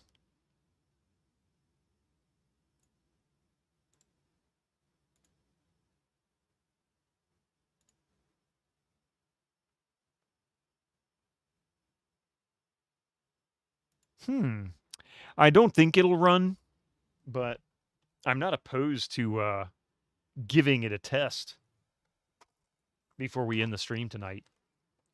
Like maybe take 10 minutes just to see if it'll work. I'll copy the files over real quick. Let's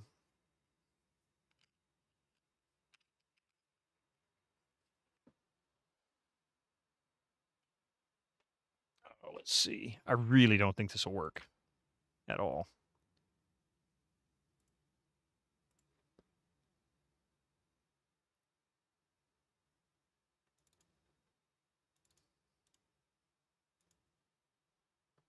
You might just need a DOS runtime instead of one for Windows. That's what I'm thinking. But, and I'm also a little concerned. I don't know if it's going to use Steam DRM or not. That would have to be something I'd have to ask her, or we find out when we go to run it.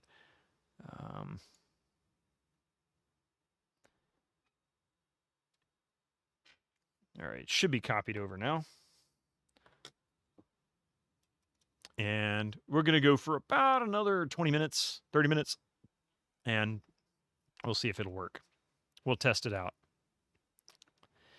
Let's see. Look stove.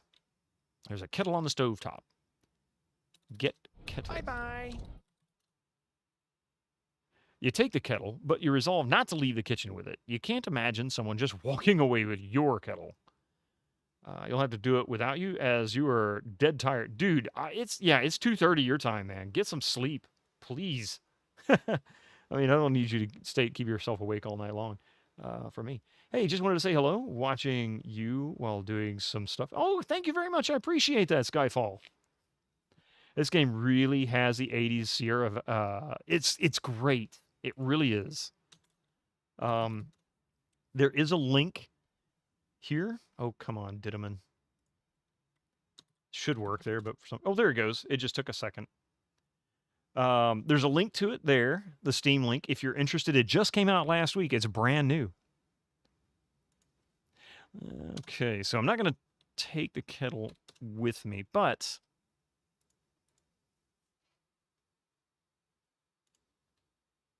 Blue graniteware kettle has a polished brass wood handle. Steam pours out of a spout. Your eyes water and the loop fogs up from the steam pouring out of the kettle. You can't really examine it more closely. The saucepan looks pretty old and dented, but still in good working order. You admire the brilliant shine of the squeaky clean drinking glass. There are fine scratches on this plate indicating it's been well used. Okay, so that pretty much does it for us. Hey, Ultima. No problem, Skyfall. How you doing, Ultima CJ? Good to see you, man. You watched some playthrough of Dead Streets, then you watched the ending. That ending was hilarious. Say a deeper text. Oh, you mean Mean Streets? Say a deeper text. PC speaker. Oh, Lisa. Yeah, Mean Streets.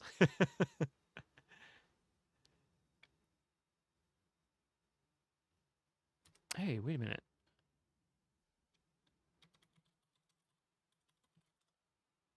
Huge heavy pots and pans on the bottom cupboard.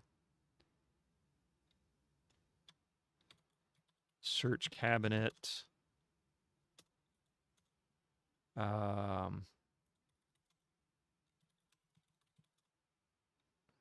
don't see anything noteworthy.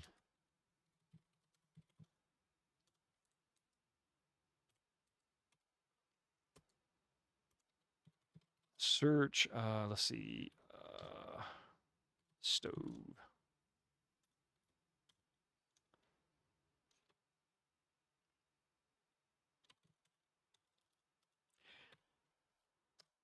How do I combine stuff? Can I combine stuff? Can we use them together? Or is it just this into this? So I can't actually, okay, I can't apply things to other things if they're inventory items.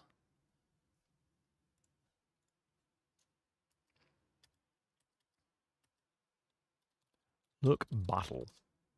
There's a green glass bottle on the little shelf beside a Celadon plate. Get bottle. Get plate.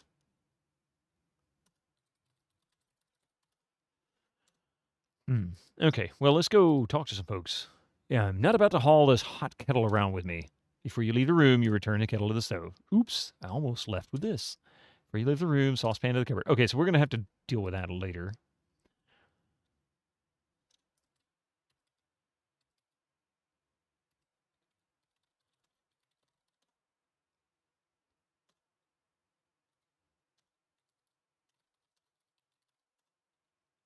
There we go. I didn't do that last time. The drawers contain a selection of cutlery and serving implements. Get cutlery. You require neither cutlery nor serving implements on your person. I don't know. Walking around with a... Uh-oh. Walking around with a kitchen knife might be useful in this game. There she is peeking around the corner. Father's will has to be around here somewhere. Things would be so much easier if we could just find it. If the will can't be found, we might have to proceed as planned. Take our chances. That little gold-digging hussy complicates things. Speaking of that, I found out something interesting recently. It could help us deal with her, but we'll talk about that another time. Of course you will. Of course you will. Good night, Mr. Shaw. Good night, madam. Dum dum dum dum.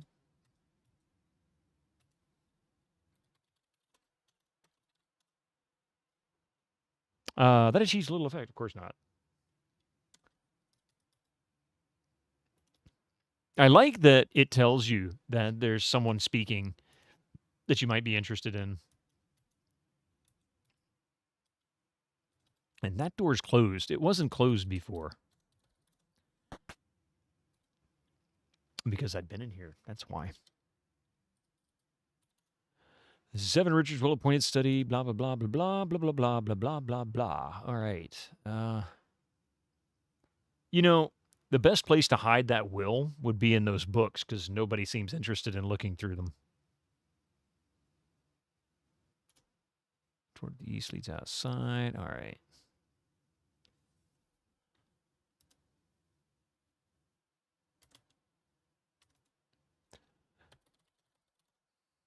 Yeah, I didn't think she was going to let me do that. Okay, well, back to the other Oh, wait. Search drawers. You open the left drawer. You open the right drawer. There are some woolen blankets in these drawers. Must get chilly in here despite the fireplace. Get blanket. You don't feel them. Yeah.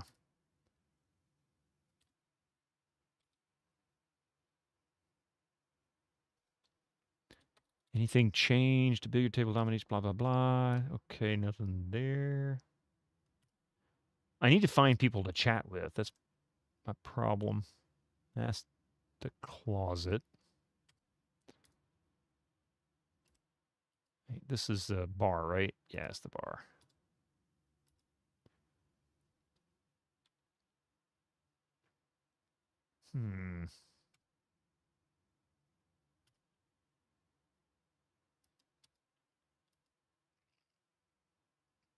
Still nobody in there. No, they already left.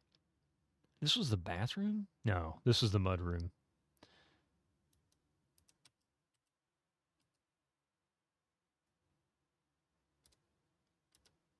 So, Ultima, how have you been, man? How you doing?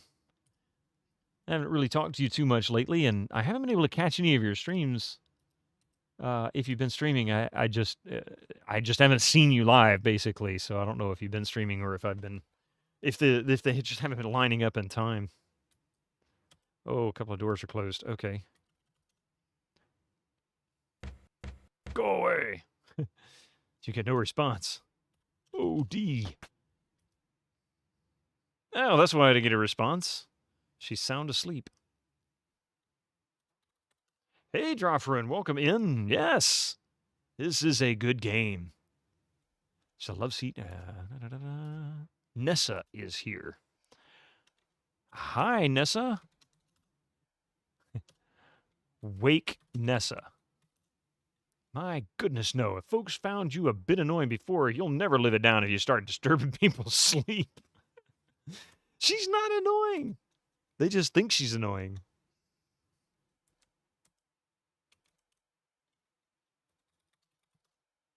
A jewelry box is made of fine wood and has a brass lock. I didn't see the box before. I just now noticed it. Open box. Get box. You're no thief. Wait, that's the wrong game. Look mirror. Search drawer. Search cabinet.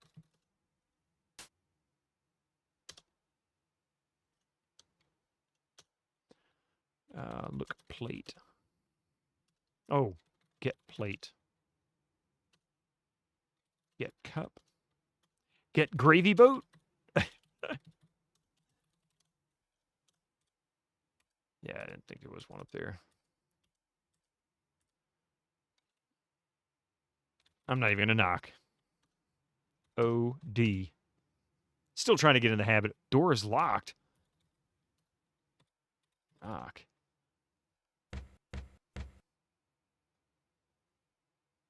You knock lightly on Albert's door. Boom, boom, boom. Leave me alone, whoever it is. I am busy. Aren't you always? Albert. Oh, okay, never mind.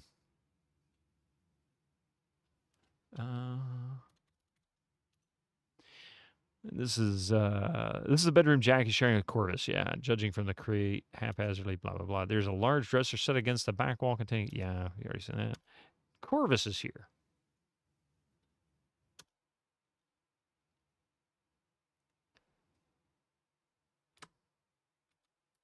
You know, I never thought about this until just now, but there is a mention of the blotter on these writing desks.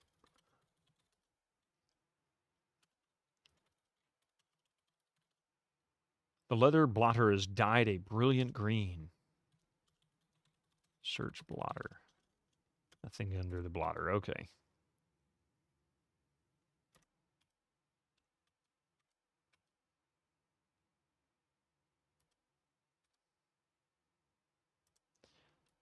And, oh, I hear voices near this doorway. I wonder what they're talking about. Listen. You can hear muffled voices in the boudoir, but the speakers are too far from the door to hear them clearly. Perhaps you could listen at the door with an item. That would help. Yes. If I can't figure out what to use, maybe someone else would know. Use glass with door. Glass on door. Put glass to ear. There we go. With the help of the drinking glass, you can hear a conversation behind the boudoir door. Let's have a look.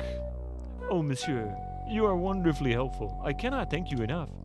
I do what I can. Mon Dieu. Sorry about that, but, you know, we gotta go slow. The pamphlet says so, right? It does, more the pity, but I think it's working. You hear some muffled cries. Shh, you gotta keep it down, especially tonight. So many ears around. You are right, of course, this must remain our little secret. Voices go silent for a little while. All right, I think we're done here. I gotta skedaddle before Mr. Richards finishes his drink, comes to bed. Of course, merci, Jack. Your days and nights are so very long. You got that right. I'm not done yet. Having all these folks in the lodge, I gotta work that much harder. I'm sure they'll be gone soon. Everything will be back to normal. Hey, FF Tunes. I hope so. Bonne nuit, Jack. Good night.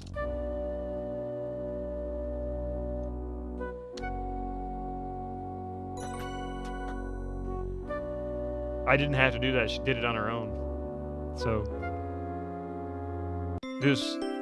if this was a Sierra game, they would have made you try to figure out what's the one place to hide, and then you would have to stand on the exact pixel and type duck in all a matter of like 2 seconds. After waiting a few minutes, Margot leaves her boudoir and heads downstairs. You manage to sneak across the hall to your bedroom. What a long and intriguing night this has been. Outstanding. Fantastic detective work, Nancy. You're a natural. Phew. I'm exhausted. What an interesting place this is. It's too bad, Kimmy. I have to leave on the train tomorrow. Or do we? Later that night.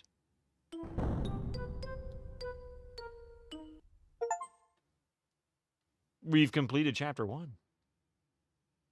She's invisible. Things went boom. Holy crap. Okay, Nancy, I'm all ready. Let's go. Guess where they're not going? I wish we could stay here longer. It's such an interesting old place and such intriguing folks. I know what you mean. I can see that you need a minute. I'll meet you at the front door. Thanks, Kimmy. Well, She thinks we're going to the train station. What a peculiar place. Get hat. You take your green hat. Get coat.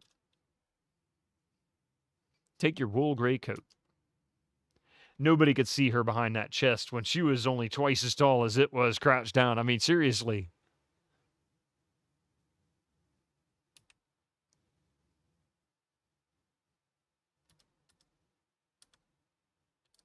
Okay, so, oh, wait. I should go investigate stuff first.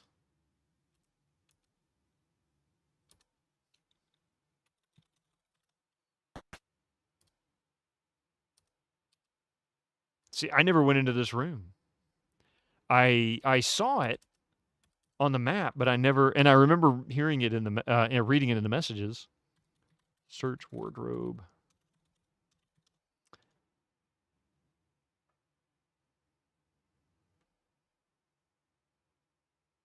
The wardrobe is full of feather boas, in a rainbow of colors. Nice.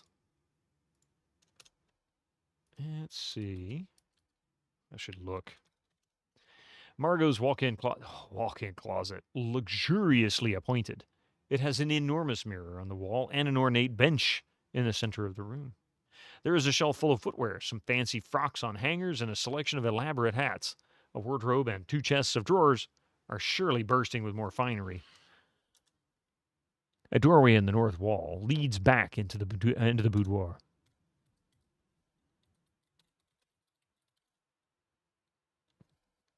The chest of drawers holds Margot's delicates, negligés, brassieres. You stop looking through the drawers and close them. Your face slightly flushed.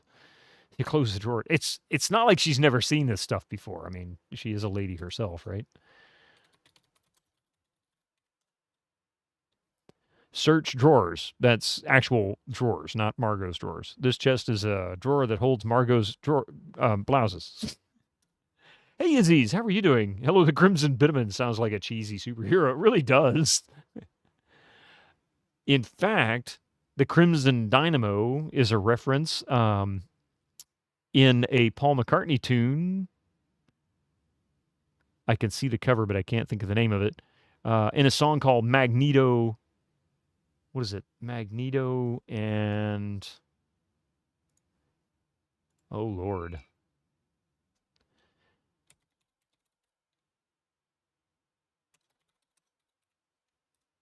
Magneto and Titanium Man. Venus and Mars. That was the album it was from. So if it's kind of funny. Stan Lee. There are 3 drawers.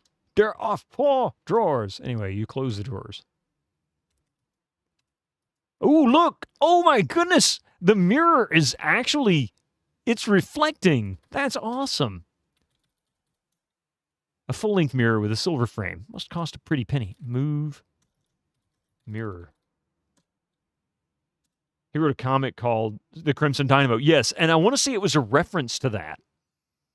And as far as I know, it's the only reference to superheroes by any Beatle in a song. But it's a pretty good tune. I mean, it's not a number one, but it's Paul McCartney in his solo years in the 70s when he was part of Wings.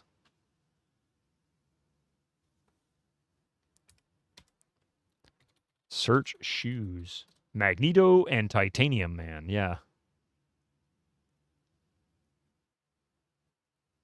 The shoes are all size 5. My shoes are usually half a size smaller than my boots to leave room for thicker socks. Oh, wait a minute. So she just gave me a hint, I think.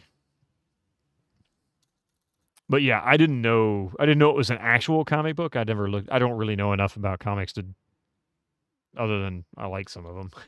But I don't know anything of the history or any of that stuff. Search closet. That's not what I wanted. Search dresses. The dresses are the latest styles. They're finely made and very pretty.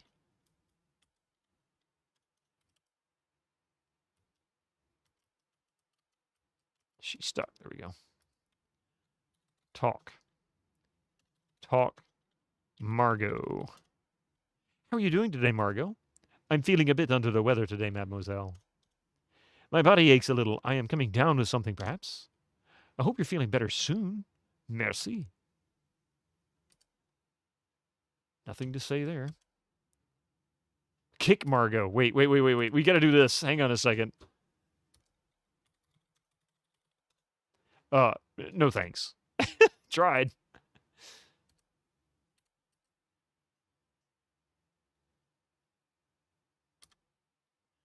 You're always under the weather as the weather comes mostly from above. You're not wrong. That's pretty good.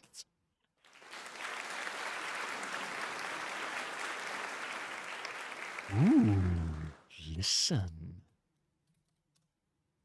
Corvus and Nessa can probably tell you're loitering outside the door. They've stopped talking. I tried.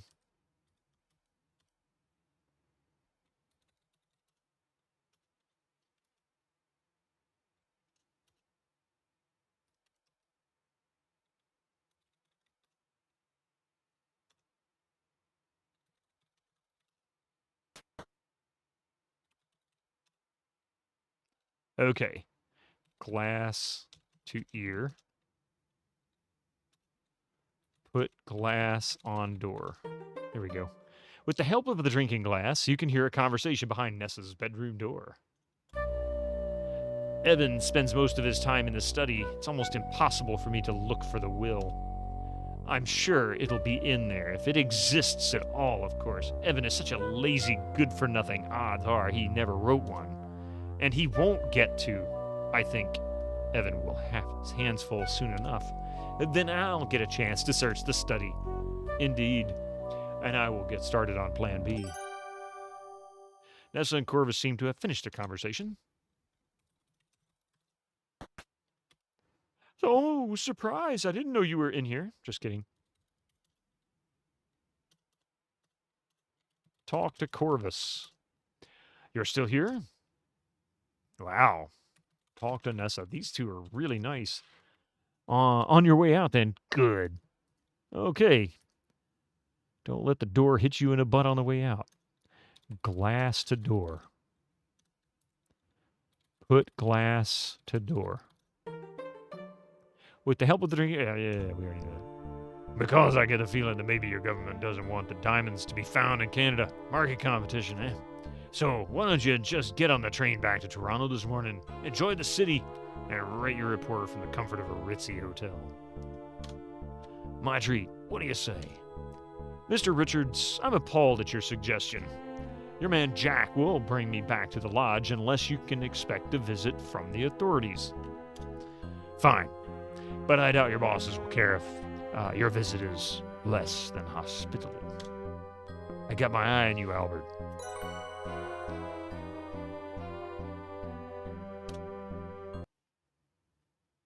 Whew, that was a close one. I think they've both gone downstairs by now.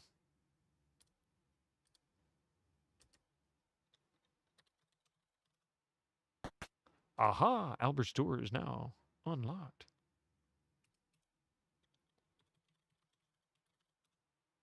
Gotta search that suitcase. Wardrobe full of the Belgians' white shirts, all neatly folded.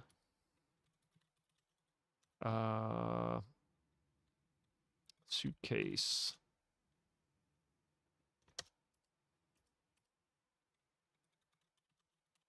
It's probably locked too. Yeah, it's all locked. Search nightstand. Okay. Search desk. They're all locked. Search basket. Search desk.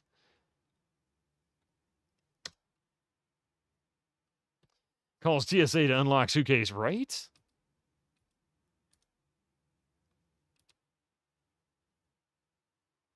Okay, I don't have anything to open that with yet. This should be the bathroom. This is where we got axed. Or knifed. And...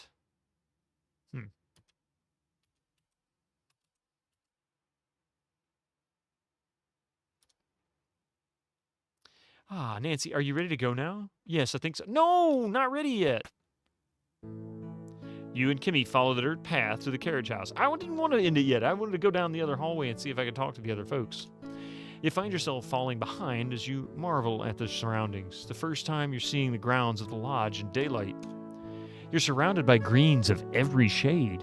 The trees are taller than most buildings back home. They stand densely in countless numbers as far as your eye can see, swaying slightly in the breeze. As you near the carriage house, you can hear the distant roar of a waterfall. The land feels alive. There you are. Come on now. We gotta make this train. One time you was traveling with your swords and security really wanted into that locked bag, so they had the attendant get on the PA to ask for the key to my golf clubs? That's funny. They were like, we know there's something fishy in here. Jack drives you and Kimmy back to the train station. The car ride seems a lot shorter this time. Maybe because you can see your surroundings. We here. I'm going to check the telegraph machine in the station. You wait in silence. Your early morning in the deserted town is so quiet. It nearly makes your ears ring. You just hear Jack gasp. Jack's taking quite a long time in there. Going to check on him.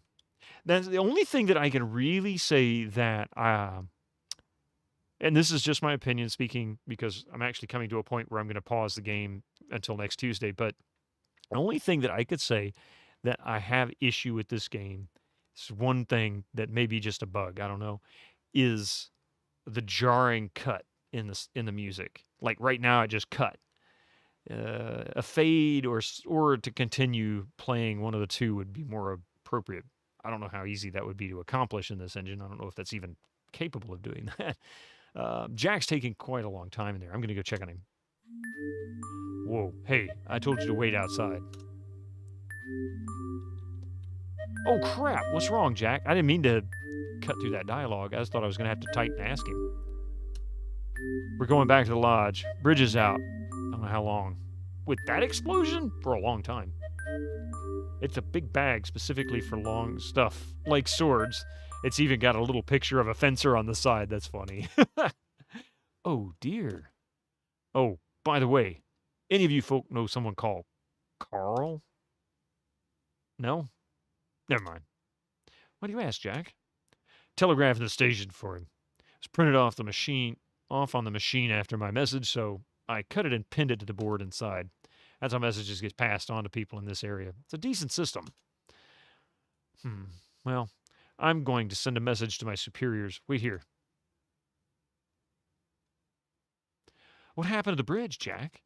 An accident. Train can't get to Crimson. Looks like we're stuck with you for now. Jack looks over at Kimmy. Looks like you got your wish, eh?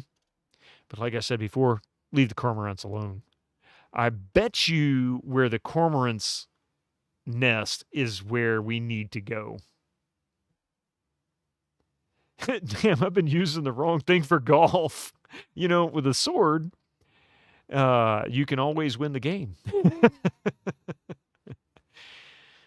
Look, I got a hole-in-one. No, you didn't. You barely made it 20 feet down the... Oh, never mind. You made a hole-in-one. Kimmy flushes but keeps quiet. You stand in tense, awkward silence until Albert reappears in the train station's doorways. I'm ready. Let's be off. The journey back to the lodge is so rushed and bumpy. There are times where you're afraid you'll bounce right out of the automobile, but it's far too noisy to even attempt conversation. Albert leans back in his seat, impassive. Kimmy, whom you'd come to believe was a kind and quiet sort, looks pretty nervous and maybe even a little angry.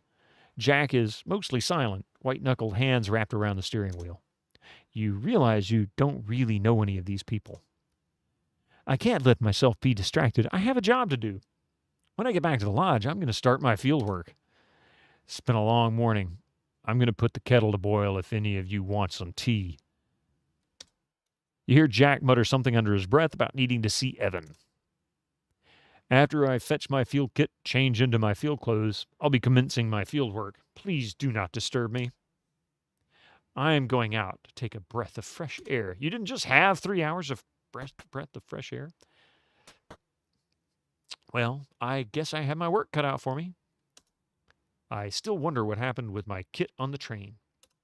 Oh, that's right. Her baggage was stolen. I certainly can't dwell on that. To obtain samples, I'll need a few basic tools.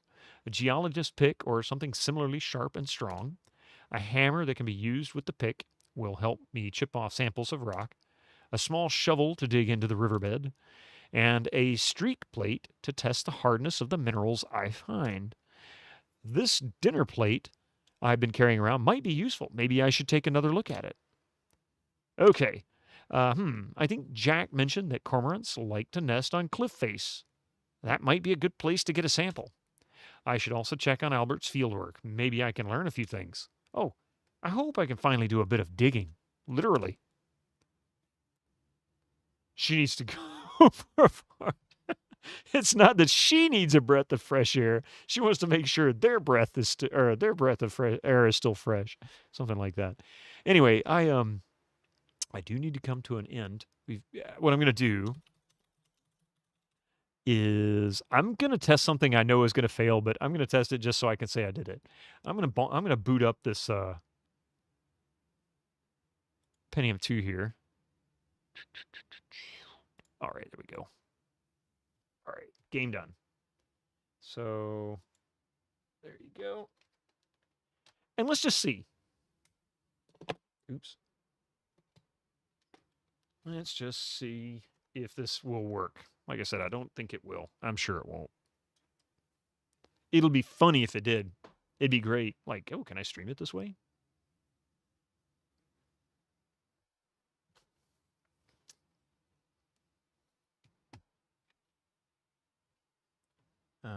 And it'll help if I actually have my capture up.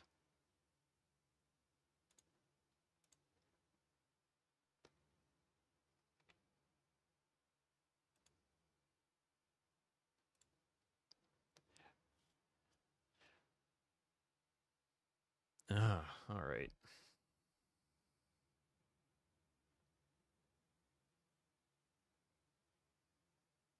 You know, to be fair, they would complain back in the day about how slow PCs were at booting. This is a legit Pentium 2 running Windows 98. And that was way louder than I meant it to be. I am so sorry for that. Back in the days of the auto-exec and config.sys. Yep. All right, so here's... Well, it's not finished loading yet.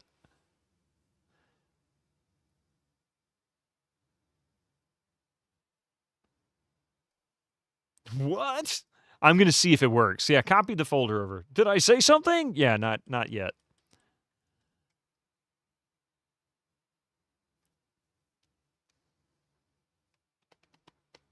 Still loading stuff, I guess. All right. So this is the game. I am about 99.9% sure this isn't going to work. So win setup. Yep. Expects a newer version of Windows. Upgrade your Windows version. Yeah. I figured that was what was going to happen. A device attached to the system is not functioning. Of course not. So. Now, was that fun? Was that fun? All right, so we'll be back. We'll be back in Windows here on Friday, Windows 98. We'll be back in Windows 98 on Friday to play some more Pandora Directive, Tex Murphy's Pandora Directive. And can't wait, actually. I really love that game. Tex Murphy games in general are just a blast. So I hope to see you then. I haven't decided when I'm going to stream on Thursday on GogCom. Really, really looking forward to... Oh, no! The Super Mr. Popo. Sorry about that. Yeah. Sadly, I had to come to an end. Hey, no problem, Drew Stu. Thank you all for everybody who's been here, whether you've lurked, whether you've chatted, whether you've subbed, whether you've given bits, whether you've followed, or if you came in and answered random questions from me. I appreciate you. Yeah, you missed the fart joke. You'll watch the VOD. It's a good game. Sorry I get a little distracted. Can't help it. It's something that happens on Tuesday nights. Yeah.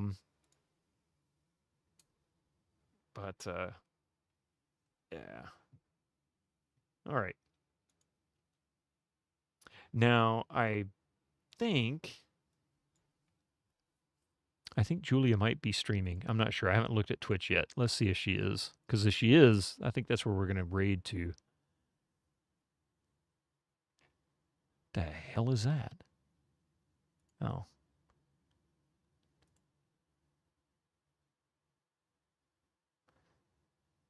Yeah, there she is. Okay. Bear with me, guys. You guys, just to cap off this first stream of the Crimson Diamond, I would love it if you guys would join me in a raid into Julia's channel. She's currently streaming about Crimson Diamond, the game we've just been playing. So this will give you an opportunity to get to know the artist, the creator of this game that we've been playing tonight. And you won't be disappointed. She's really kind. And she's very, very genuine about her love for this game. So, let's see here. A Maple Mystery. And definitely give her a follow. She is absolutely worth that. Also, Dan the Band, who was in channel earlier, is there. He is the composer of the soundtrack. So you'll get to be able to talk to him and ask questions in chat. I'm sure he'll be happy to answer those if you've got any curiosities about the music, just like I did. But again, thank you all for being here. If you want, you can grab one of these chat commands, these chat messages that I got posted here in chat. You got a sub, use the one with the B. The big B logo, or grab the budget version if you don't have a sub. Thank you all for being here. You guys are wonderful. I hope you enjoyed the game, and I look forward to seeing you on Friday. If not, I'll catch you next Tuesday. See you over at Julia's channel.